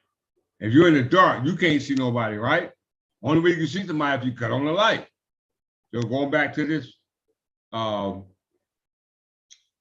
this example I gave you, the only way your ancestors are going to see you is in the light. That's the only way they're going to see you, in the light. And if they can see you, then the transmission medium can be done to transmute you back to where you originated through that vacuum, right? Back into that empty space. Because before there was space, it was empty, i.e. nothingness, and you didn't come from nothingness. You were here that created nothingness. All right, you were that energy. This is what Thor uses to transfer from the Bifrost, okay? From the Bifrost, doing what they call, to their point, it's called 0-point energy.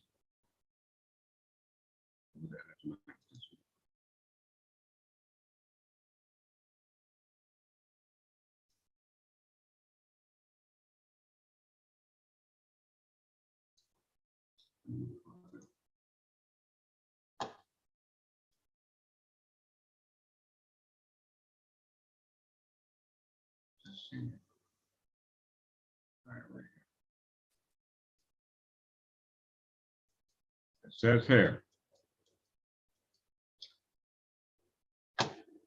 with ether theology, we know ether was here before nothingness. This is later than 19. Let me read it from the top again. Right here. Right here. I'm only qualifying what they already said. 0-point energy involved from the historical idea about the vacuum. All right. We know a vacuum is empty, is a space devoid of matter.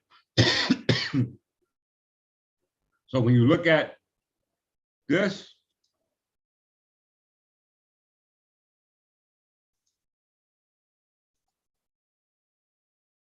is a vacuum, an empty space devoid of matter, because it's light.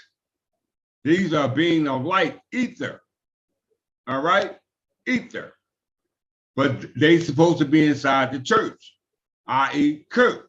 And Captain Kirk is beaming up, right? By what we said, by the vacuum, by way of thunder, i.e. what we call the Bifrost, or what they call a beam of light. All right, a beam of light. This is very simple. I don't know why y'all making this hard.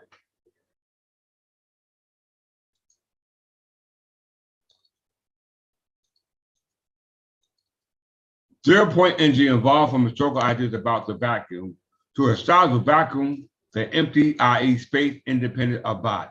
As you can see with them beaming up to the Kingship, i.e. the King's spaceship. All right, the King's spaceship. Who sat on the throne in the spaceship? Captain Kirk. Kirk means church. Space independent of body. He believed that the concept violated basic physical principles and asserted that the elements of fire, earth, air, and water were not made of atoms, but were continuous. Okay, so they can understand it because they didn't come from that. How you gonna know something that was not you? That's not originally part of you. But this is a part of us. We are made of energy. It says that on the ether theories. We just have to shine. Let your light so shine that the world may see your good works. Most of us are not letting our works shine that the world can see them. Because why? We're still in darkness. Why? Because you don't understand the concept of what darkness, being in darkness means. You don't have the consciousness. You don't have the transmission medium to communicate what light is contrast to darkness, like I do. All right? 0-point energy involved from a historical idea about the vacuum. Aristotle said the vacuum means the empty, i.e., space independent of body.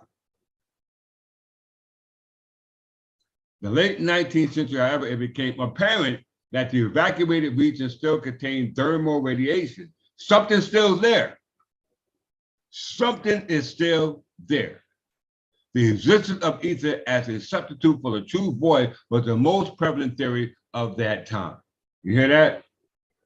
According to the successful electromagnetic ether theory based upon Maxwell electrodynamics, this all-encompassing ether was endowed with energy and hence very different from nothingness. The fact that electromagnetic and the gravitational phenomenon was instantly transmitted in empty space indicated that their associated ethers were part of the fabric of space itself. Going back to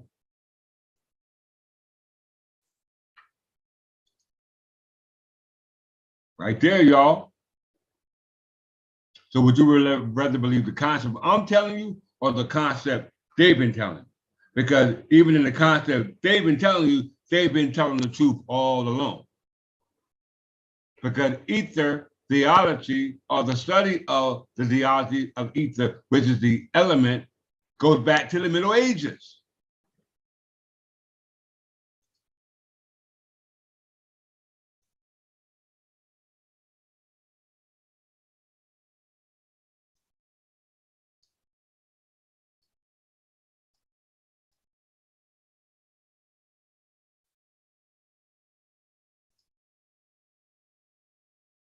As you can see, according to the ancient medieval science, this ain't talking about mythology. This is according to science, y'all. Our term spell includes also known as the fifth element or quintessence. It's the material that fills the region of the universe beyond the terrestrial sphere. So earth, wind, fire. What he said? I keep forgetting them. Let me break them down.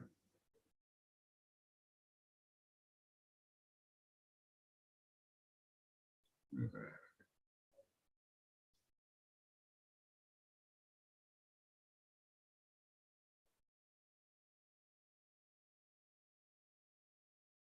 Lost it.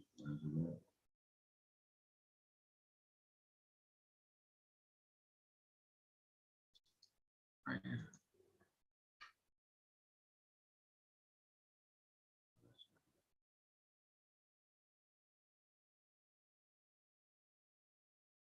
Bear with me, everyone. Let me just find my spot.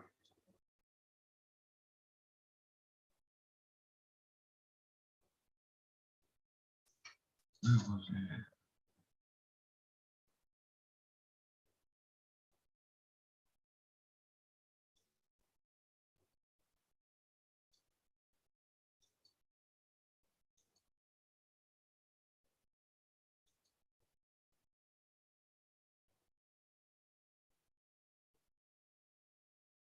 Bear with me, y'all. Let me just find out I lost my place. But it won't be for long.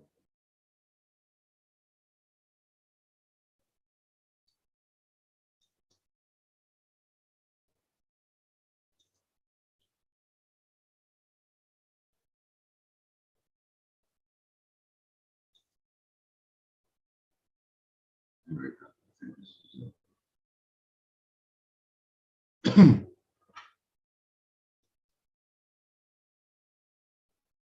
Nope, that's not it. Well, let me just move on. All right, let's see.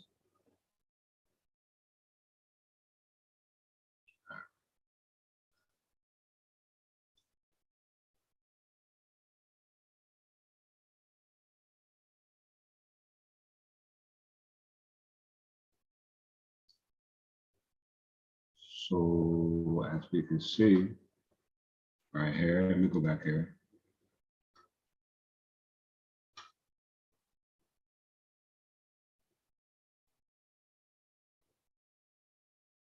In physics, ether theories, also known as ether theories, propose the existence of a medium or space-filling substance of a field as a transmission medium for the propagation of electromagnetic and gravitational forces. Since the development of special relativity theories using the substantial ether fell out of in modern physics and are now replaced by more abstract models. We must understand what's going on. Now they are lying to us. They're lying to us. Let's go back. Let's go here now.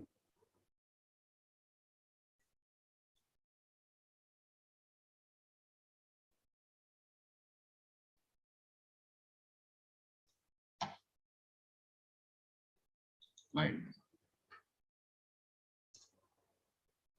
Or actually thunder.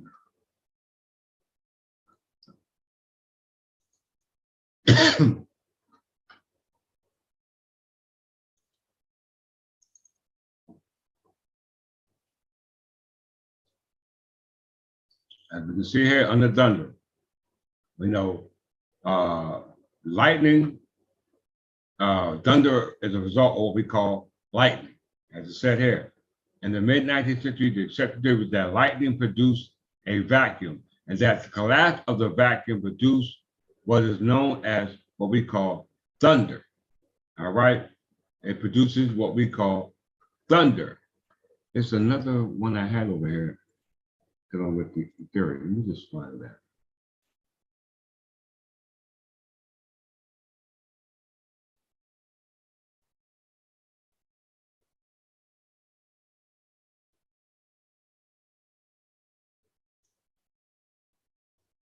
I don't believe I lost that.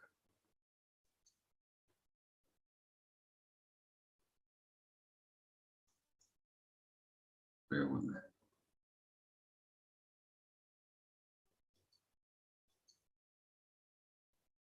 Oh, I know I can find it.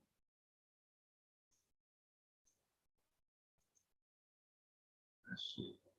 I'm gonna try to find it now.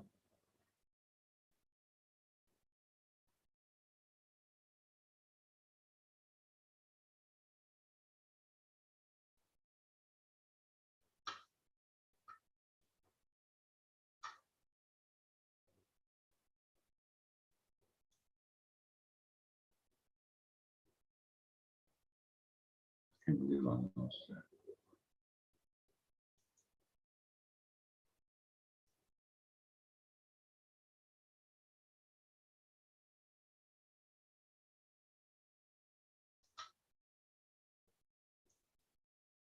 Find the next couple of seconds and I'll move on.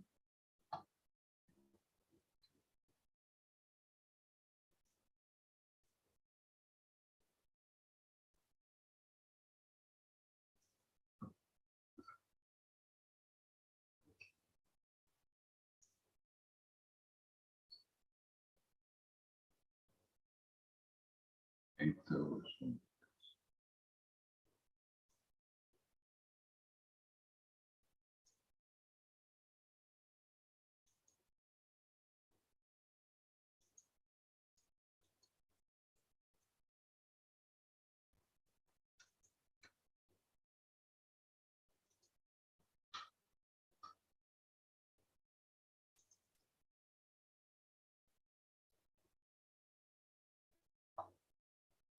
Hopefully this is it.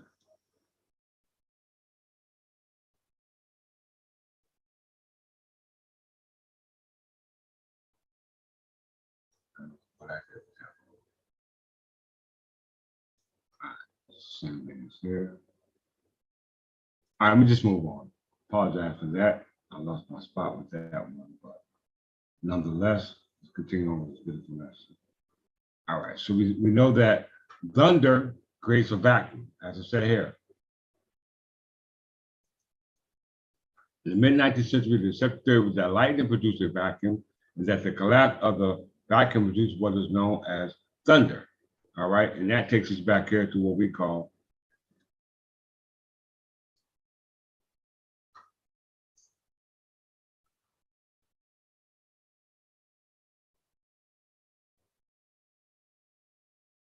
Where's that at?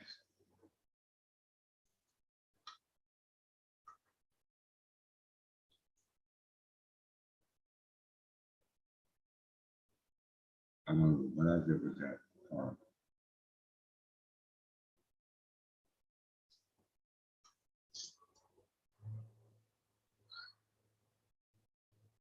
Okay. Documentation. You said?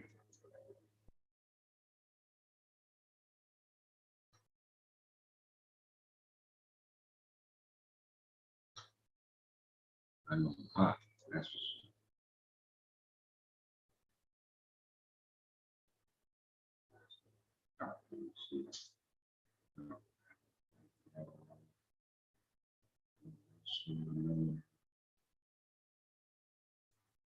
I'm going to find it.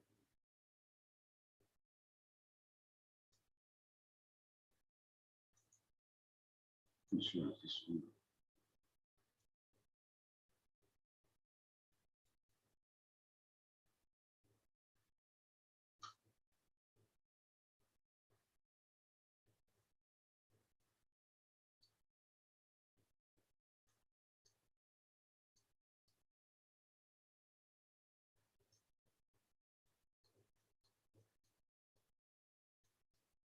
All right, let's check out Einstein's theory on this vacuum.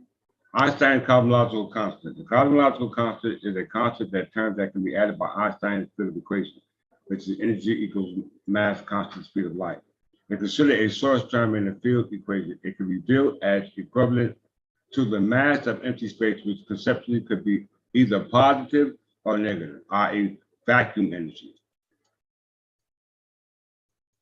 The mechanism was an example of fine tuning. It was later realized that Einstein's static universe would not be stable.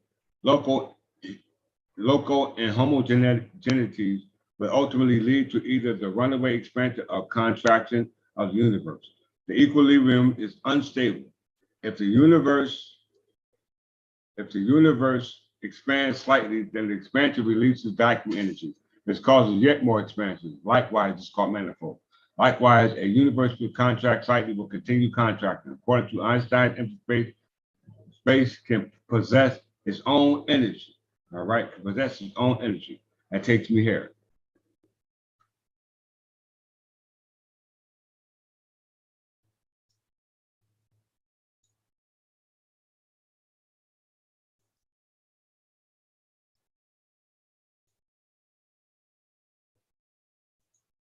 Wormhole.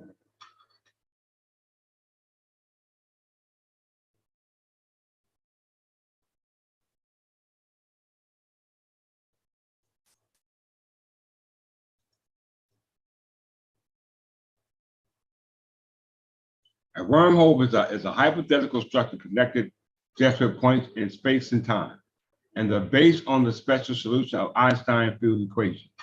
A wormhole can be visualized as a tunnel with two ends at separate points in space and time, i.e. different locations, different points in time, or both. Did you hear that? Wormholes are consistent with the general theory of relativity, but whether wormholes actually exist remains to be unseen. Why? Because they keep trying to go through wormholes, but you can't get there if you don't understand antimatter. All right? But we know the universe is made of matter. And before the universe was created, it was created from nothingness, but that nothingness, i.e. that empty space, is still composed of what we call ether. All right? Wormholes consistent with the general theory of relativity, but whether wormholes actually exist remains to be seen. Many scientists postulate that wormholes are merely projection of fourth spatial dimensions, analogous to how a two-dimensional being could experience only part of a three-dimensional 3D object. A well-known analogy of such construct is provided by a clean volume displaying a whole, which render it three-dimensional, but not in the fourth or higher dimension. All right, so let's go back. This is what we call,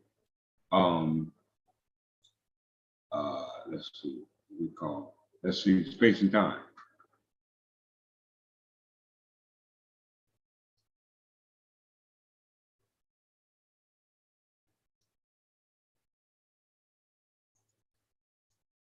what they say, bending space and time. Bending space and time. The only way that can be done is by creating a wormhole. And a wormhole is a vacuum, right? A vacuum. Every time you see them go through a wormhole, they going fast as heck, right? Right? They be like warp speed. Warp speed is only accomplished by antimatter. Matter through fusion. All right? Through fusion. That was the purpose of the tesseract, i.e., what they call the space stone in the movie, what we call Thor. The tesseract and the space stone, because we move from nothingness to 0-dimensional to 1-dimensional to 2-dimensional to 3-dimensional on to what we call 4th-dimensional. But in order to move from 4th-dimensional, you need a vacuum, right? And the vacuum is empty space, which is nothing more than a transmediate medium for transmitted medium for the ether to go through. So that means that when Earth passes through this wormhole, it will not be the same Earth, because Earth is actually a planet. How do I know? Let's go to antimatter.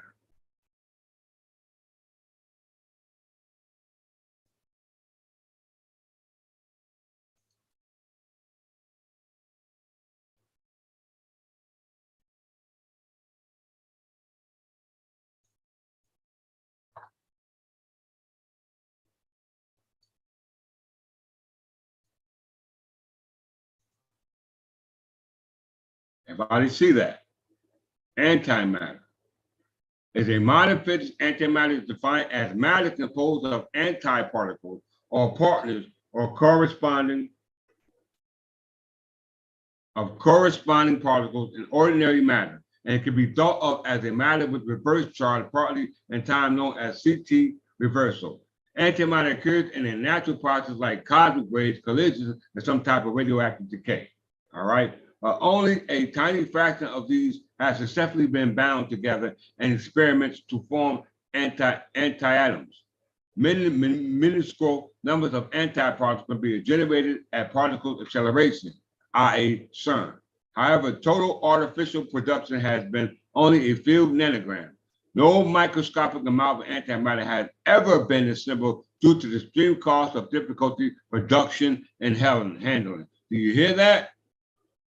Do you hear that? Now, if you go back to antimatter and the example they give you, go back to the movie Aliens with not the first one, but the second one, right?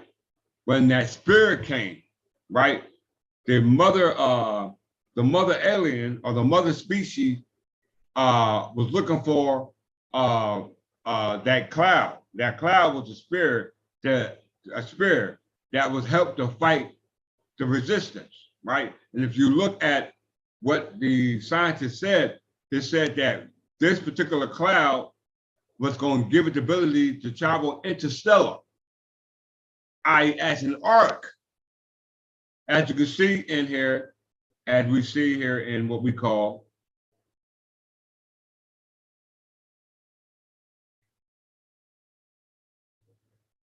space and time. Space and time.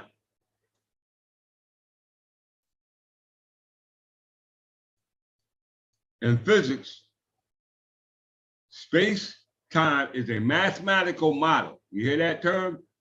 In physics, then we're physical beings.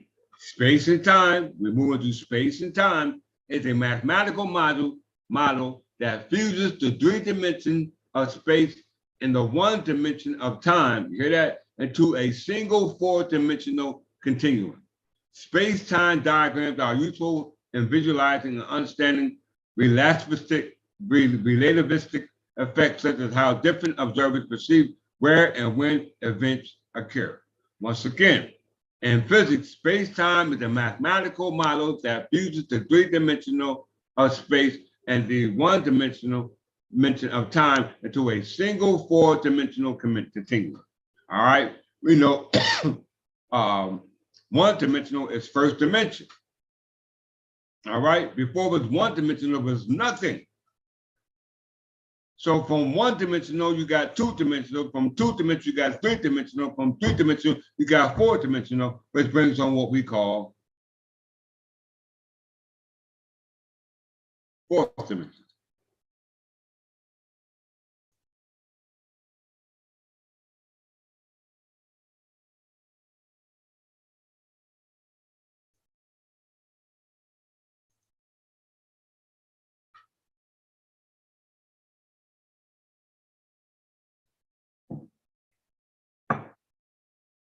I see that.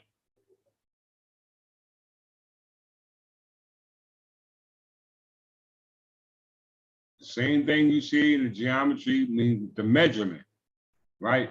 Measure means distance, all right? From one point to another. And we know the point is infinity, so beginning, all right? We know Earth came from the Big Bang, and Big Bang was the result of antimatter. And antimatter deals with energy, and energy is perpetual. You know what I'm saying? It's perpetual. When Earth exploded and it cooled, it became what we call matter, and what we call inanimate. All right, stuff we can see and stuff we can't see. Let's see. Fourth dimension.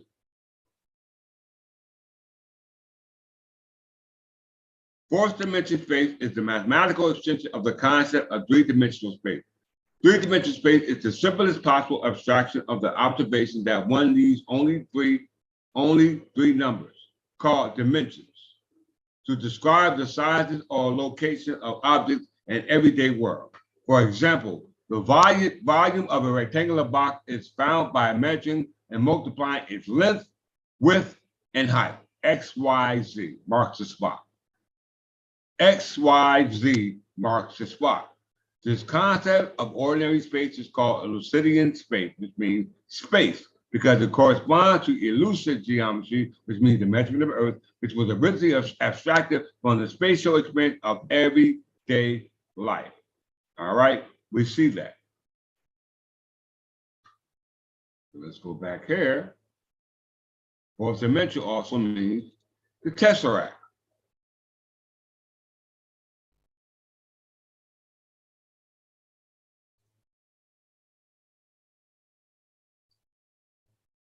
Everybody see that? The tesseract.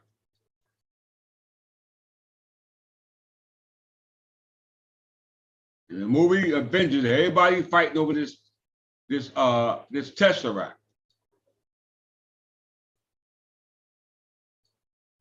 But yet Thor is supposed to be able to travel to the fourth dimension, because we stuck here in the third dimension. In geometry, a tesseract is the fourth dimension analogous of the cube, i.e. the cube. The tesseract is to the cube as the cube is to the square. All right.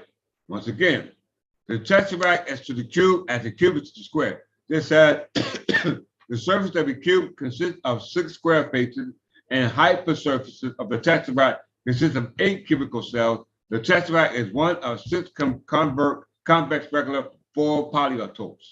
All right, give you a good example. And it all started from point of origin. It all started from what we call point.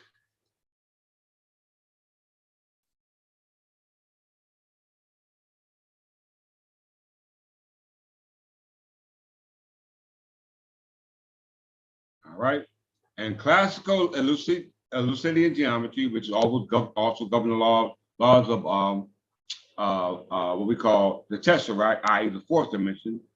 In classical Euclidean geometry, a point is a primitive notion that models an exact location in space and has no length, width, or thickness.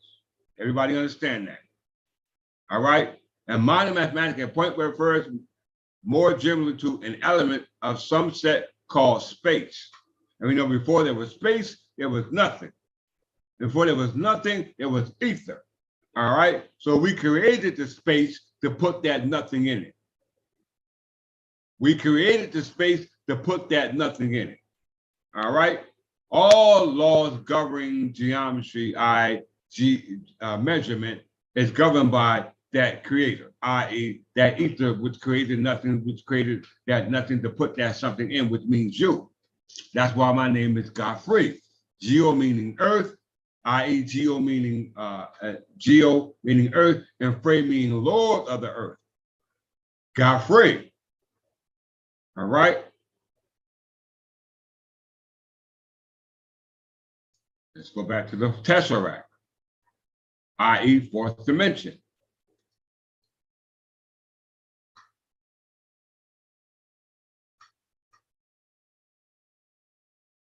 The vertex figure of a fourth dimension is a tetrahedron. You hear that? 1, 2, 3, 4. And the pyramids are lined up with the sun. And the sun is a ball of gas. And a ball of gas is made up of what we call energy. And we know energy, as it said, under what we call, what is stated, transmission medium can be communicated through air, solid, and liquid. All right? Air, solid, liquid, and gas. Then you got ether. All right? It says here.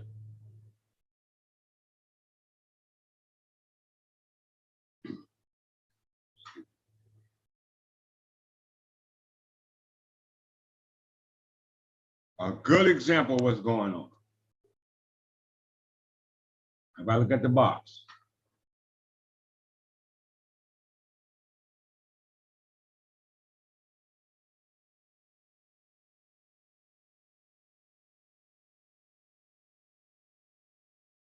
Point 1.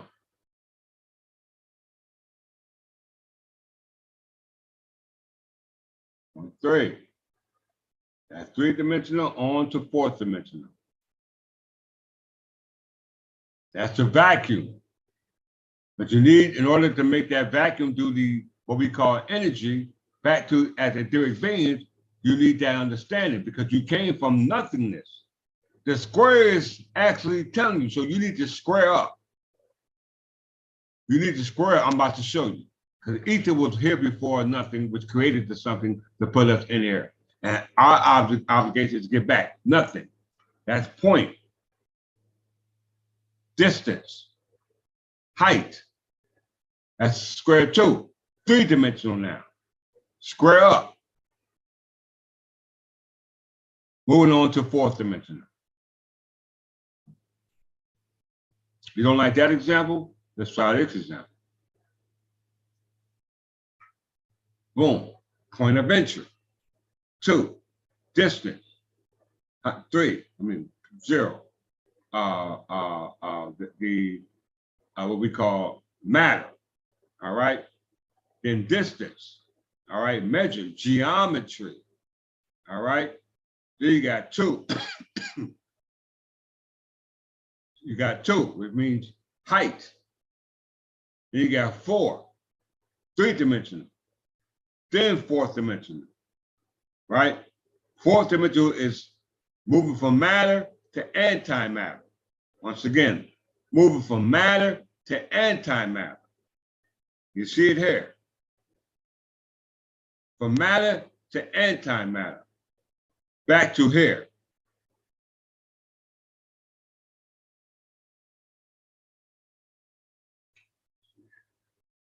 Bifrost.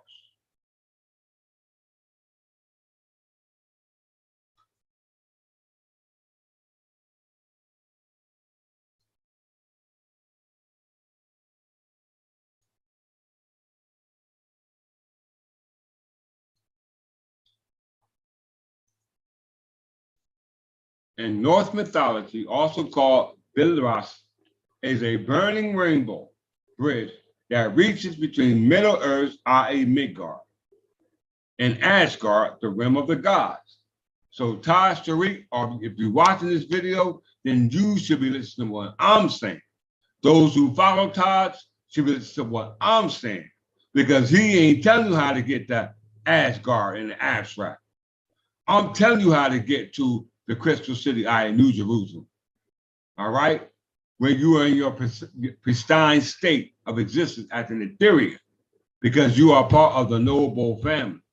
All right? I showed you that when in my dream, when I gave that money underneath the bridge. The word Bifrost means bridge. All right? And I heard that voice. All right, time to judge. It means a Cyrus bridge.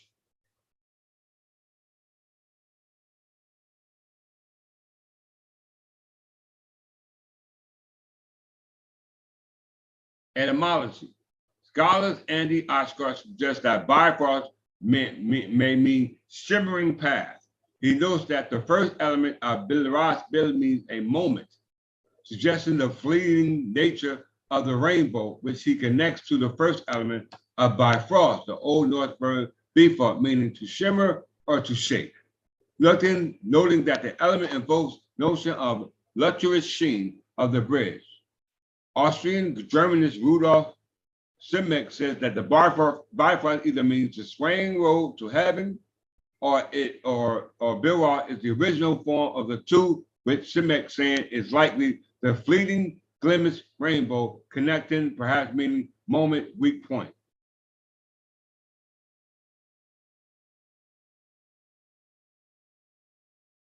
All right, so we know the word Bifrost means bridge.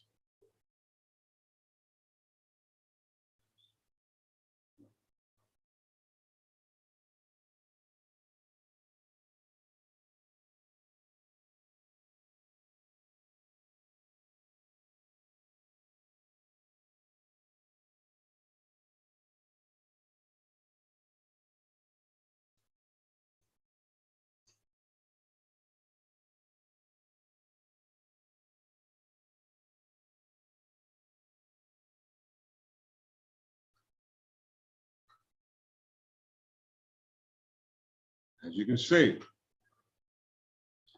rainbow, right here. Your gut, you got to know this. You can't be all shaky and nervous when the time comes. You got to know this. Like now, you have to know this. You can't be doubting who you are. You have to know who you are. As you can see in the movie Knowing,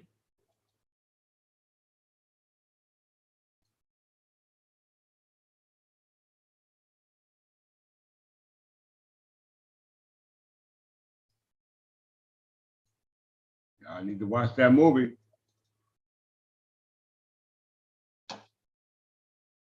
Now, Captain Kirk was in the Kingship and was able to go interstellar, right? He was able to travel through the wormhole, right? Because they understand antimatter. Yeah, we don't understand antimatter, or they can't understand antimatter because it's so dangerous. It is so dangerous. And they're using it or trying to use it to develop interstellar travel to go into other dimensions. Hell, they can't even get out of this atmosphere. How do we know they're going out there? They can't prove that, but yet the records that predate them said that someone or something had the ability to do so. They said they had the ability to do so. How we know that? Let's prove it. As you can see here,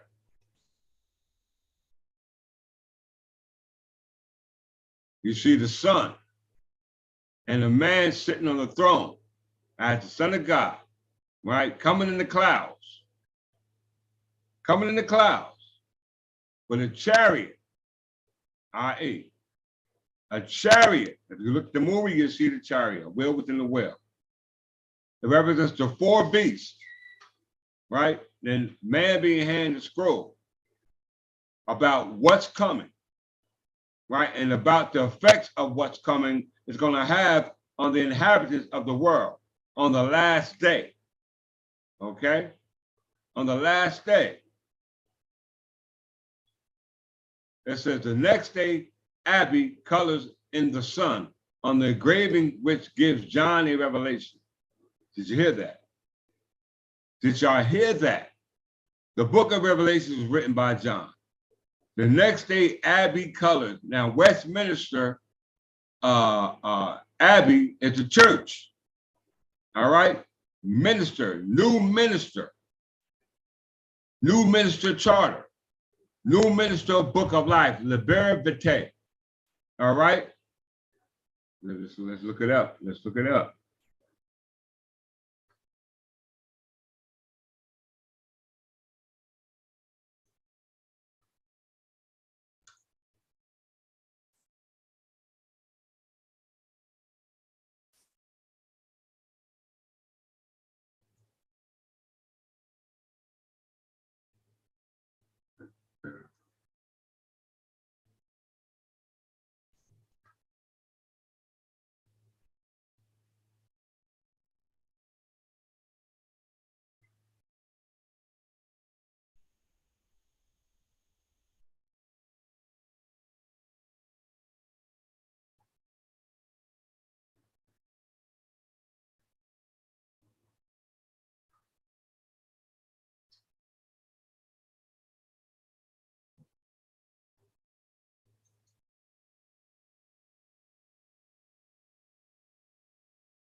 Vitae. Sorry about that.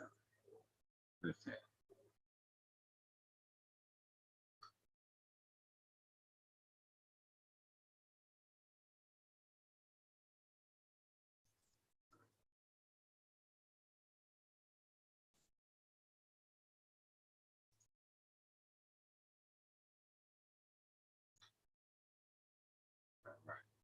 As you can see, the book of life.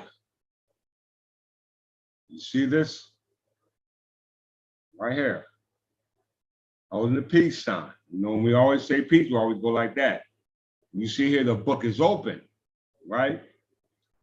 Why? Because upon this church, Jesus said, upon this rock will I build my church. All right? Upon this rock will I build my church. It is Mary, the Virgin Mary, which represents the immaculate birth by the anointing of God, the Spirit of God. That's what the halo represents, all right? And you see the angels, right? Now, if you go to New Ministers Charter,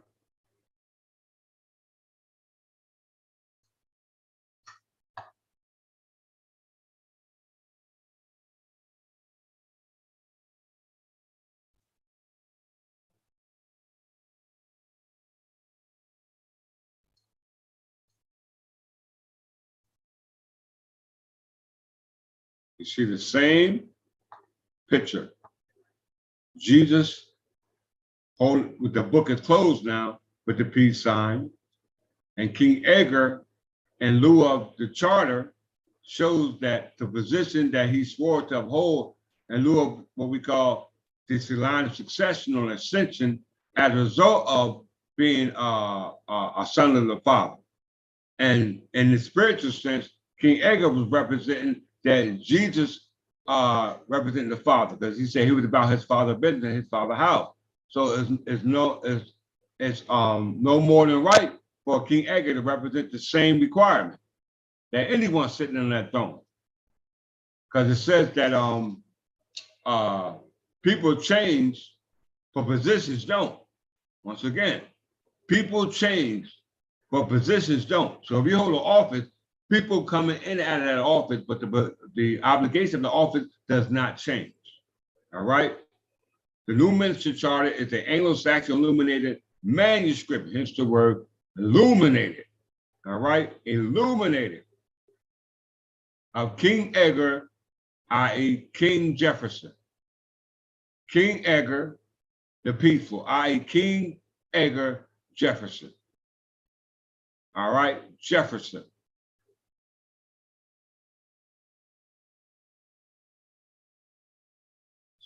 Here.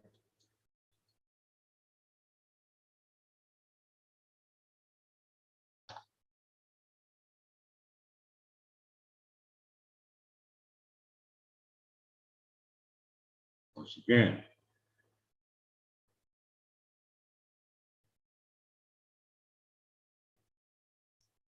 And Ezekiel's chariot of fire, as you can see, they make reference in what we call the book of Ezekiel to the same thing that they had in the movie called Knowing. And the figure they used in the movie Knowing was a copy of Matthias Marian's engraving of Ezekiel's will in 1670. You hear that? In 1670. All right. So in 1670, this depiction in Christianity was known as this.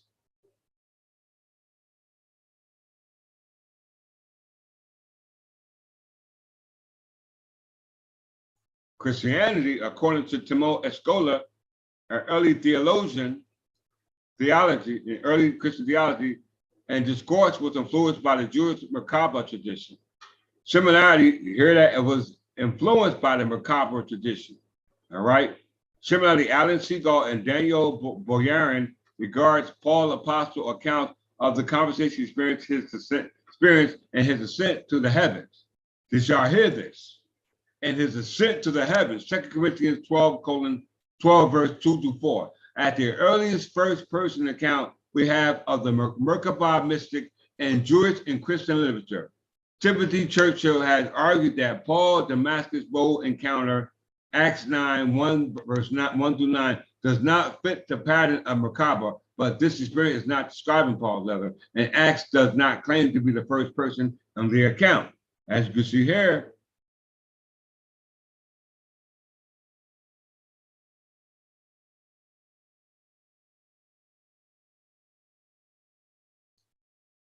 as you can see, a depiction of somebody representing Christ or one of noble birth. All right. As you can see, the book is closed. Right. This is a reference to the last day or the day of judgment. The last day of judgment. There's the peace sign representing King Edgar the Peaceful. King Edgar the Peaceful. All right. Oh, let me go back there. And as you can see, if you see it in the background, these are stars all back here. Why would they create a depiction of a king on the throne, right, with a saint around his head, in the stars? The only possible reason for it being a spaceship, i.e. the kingship. All right, Atheling, a title of nobility denoting to your kingship. All right, let's get out of here. Show you another picture.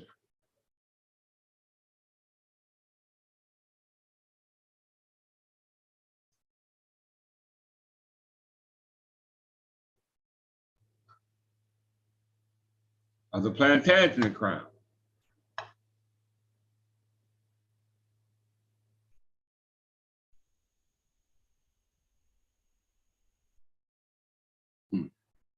I just came to some revelations, y'all. I just came to a revelation. That quick.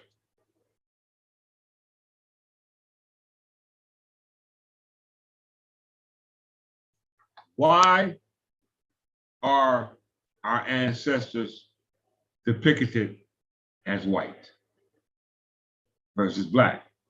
We know Elswith, the wife of Alfred the Great, was of darker complexion. But why are these deities white? As you can see, you see the stars, right? You see the stars. I know why they mean white, because white means light, right? White means light. They were Etherians.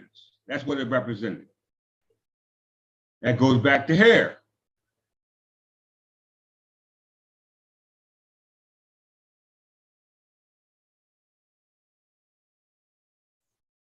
That's why they were depicted as white.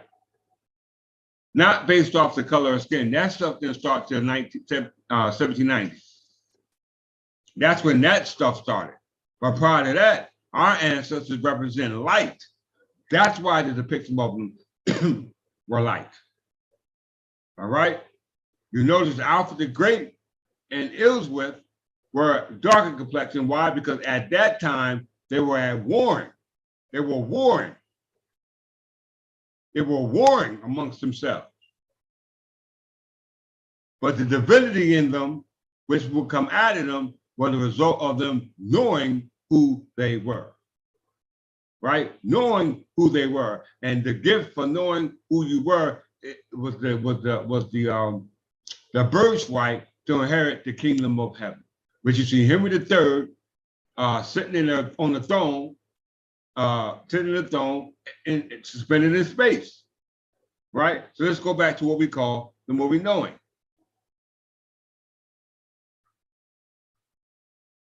It says the next day abbey, the church, colors in the sun on the engraving which gives John the revelation. So prior to this colorization, it was just a ring, an empty ring, right? And we know that represents matter. So if it was an empty ring, and we know that empty ring represents matter, the one who came in, because he said he colored in. To color in something means to fill in something. So he filled in that space. But where did he come from to fill in that space? Because space represents nothing. I can't believe I'm breaking this mess down. Space means nothing. So where did that figure come to fill in that space as nothing? I.e., to fill it with space called matter.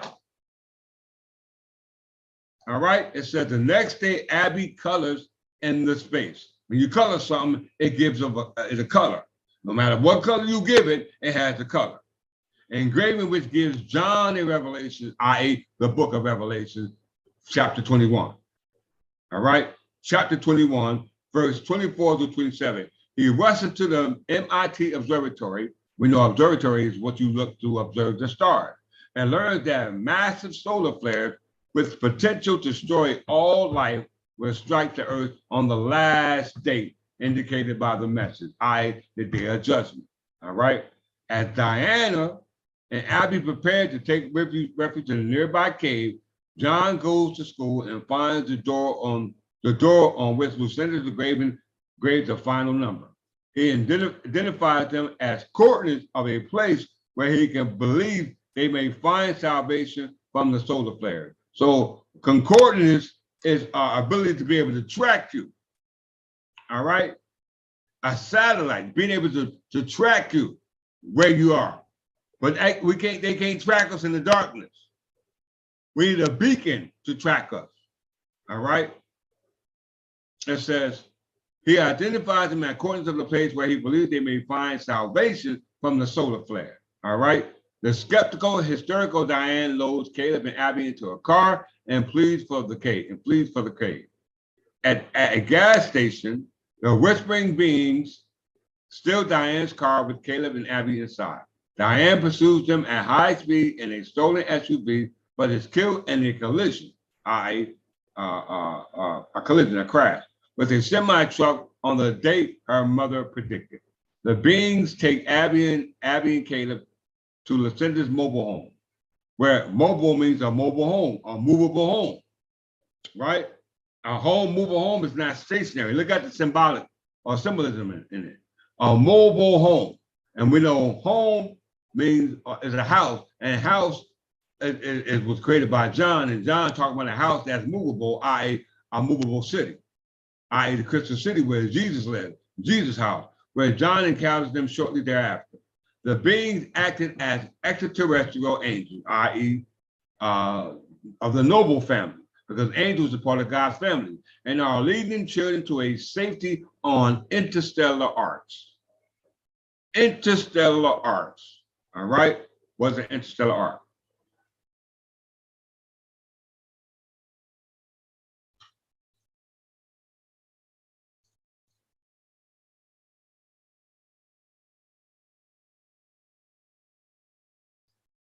Research about interstellar arcs, according to modern day understanding, says that to travel between stars in reasonable time using rocket-like technology requires very high effective exhaust velocity, jet, and enormous energy to power this, such as might be provided by fusion power or antimatter. There are very few scientific studies that investigate the issue in building a starship. Some examples are what's included. So they didn't even think about building no starships to even go into no other dimensions, i.e. fourth dimension, but we know the Earth is moving to a fourth dimension because it goes from 0 dimension, i.e. nothingness. It goes from nothingness to something, i.e. matter, from a 0, i.e. this, right, to 0 dimension, matter, to 1-dimensional, 2-dimensional, 3-dimensional ambient isotopy, which is here.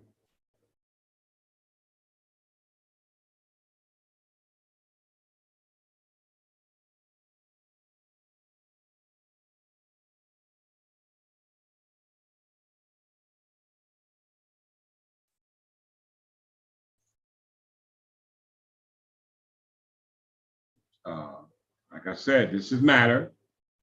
Prior to this matter being created in this universe, there was nothingness there. But the Ethiopians created that nothingness, right? As we proved, that nothingness represents the ether. All right. Once again, that nothingness represents the ether. It said in mathematical subject of topology, an ambient isotopy, also called H isotopy, is H for house, is a kind of continuous distortion of an ambient space. For example, a manifold, taking a submanifold to another manifold. We're talking about levels. For example, in knot theory, one considers two knots the same if one cannot distort one knot into the other without breaking it. Let's go back to knot theory in my closing.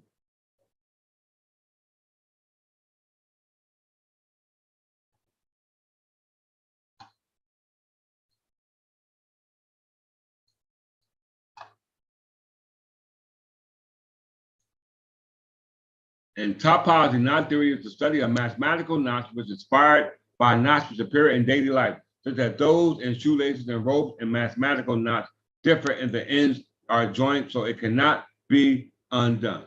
So to tie a knot, you got to tie it into a knot, right? You have to tie it into a knot. So this is not a tied knot because it was not tied, and you can't get to this unknot. You can't get to what they call a trefoil knot until you get to what they call an unknot. An unknot has no knots in it. In order, you go from 1 knot to 2 knot to 3 knot onto fourth dimension. And you can't go to fourth dimension, right, without a change in the 3-dimensional existence, right? You can't get there, all right? So that takes an embedding of understanding about the origin of where the knot came from. Because then what we call, what is that? What is that? Let me find it.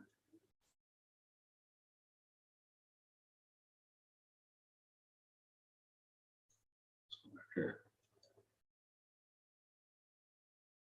Back to the trefoil knot.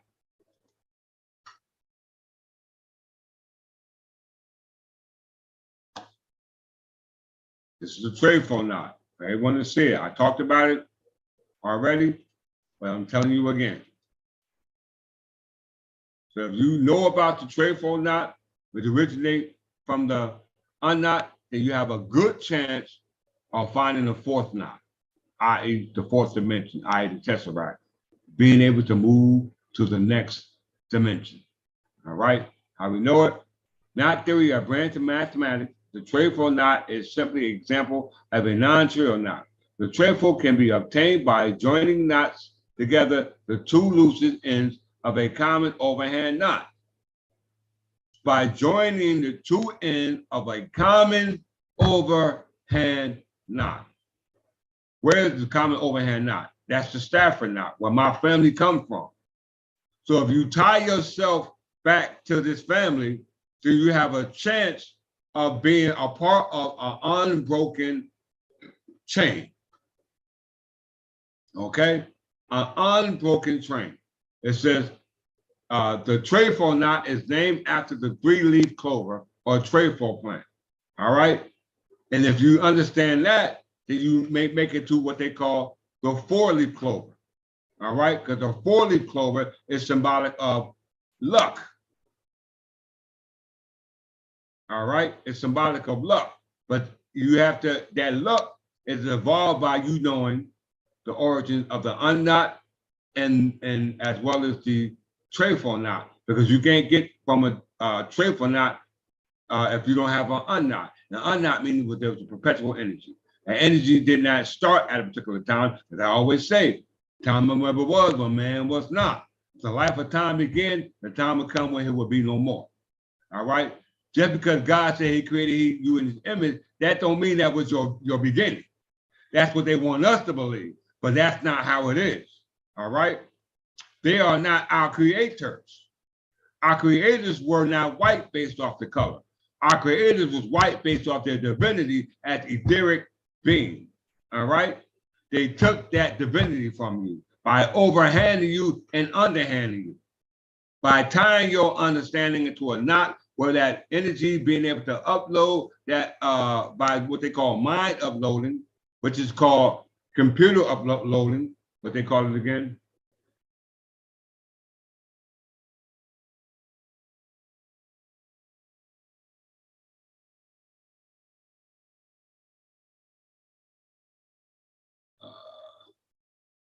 I forgot what they call it. Don't worry about it. But as you can see, our overhand knot, as they so-called say, is the same as where the so-called trefoil knot derived from. I repeat, in knot theory, a branch of mathematics, the trefoil knot is a simple example of a non-trivial knot. Trivial means that you don't care. You know what I'm saying? You don't care. The trefoil can be obtained by joining together the two loose ends of a common overhand knot. All right? So that takes some connecting. Boom. All right? But you don't see no hands here. The only hands you see here are the hands of the infinite. All right? To create that nothingness to something, i.e. matter, from all densities, from all dimensions, from 0 to 3-dimensional on to 4th dimension. But that was disconnected because you're no longer attached to your creator, and your creator that they want you to believe is your creator is done by anticipating this.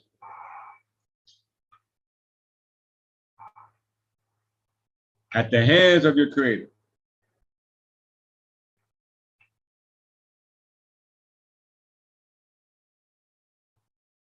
Attention to symbolism, y'all.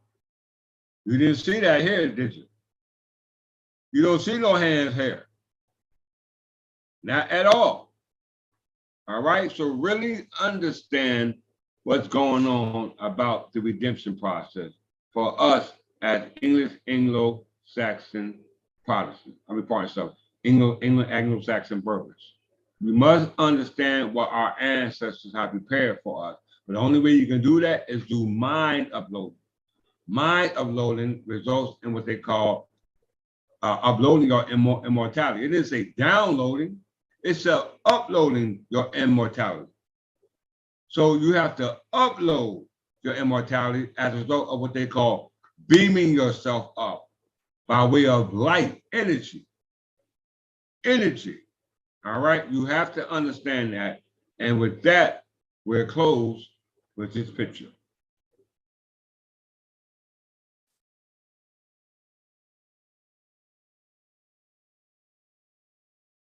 I need to understand what's going to happen.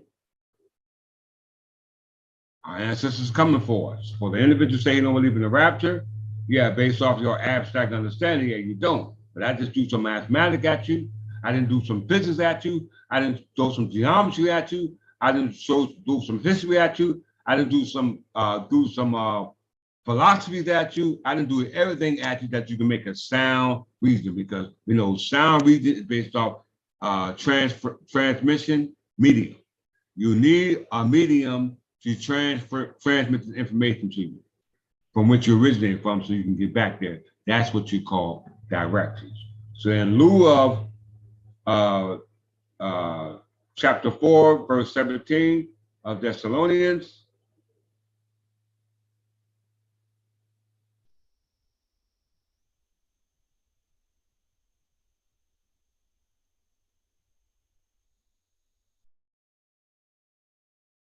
when it says,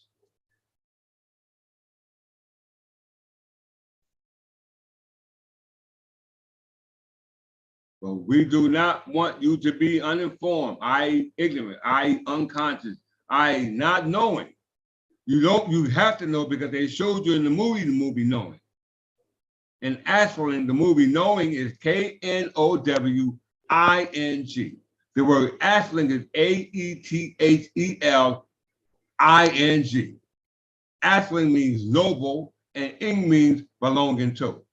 So if you belong to this family, then you must know you belong to this family, right? Which means that you must be able to hear the whispering of your forefather speaking to you, all right? So in lieu of verse 13, we do not want you to be uninformed, brethren, about those who are asleep. I am talking about you, so that you will not grieve as do the rest who have no hope. For if we believe that Jesus, i.e. King of the people, i.e. King of peace, i.e. the King of Salem, i.e. Melchizedek, i.e. the one who's sitting on the Father's throne at the right hand of the Father, Psalm 11:04. For if we believe that Jesus died and rose again, so God will bring with him those who have fallen asleep in Jesus. For this we say to you by the word of the Lord, that who are alive and remain until the coming of the Lord will not precede those who have fallen asleep. For the Lord himself will descend from heaven with a shout, with the voice of an archangel, and with the trumpet of God, and the dead in Christ will rise first. Then we who are alive and remain will be caught up together with them in the cloud to meet the Lord in the air. And so we shall always be with the Lord. Therefore, comfort one another with these words. All right? So I'm comforting you, letting you know that everything will be all right if you are in my Father's house. All right? If you are in my Father's house. If you are of the noble family. All right? Just because you have this skin color doesn't mean you're of the noble family. Why? Because you are blinded by the light. You're blinded by the light. And with that, I say peace.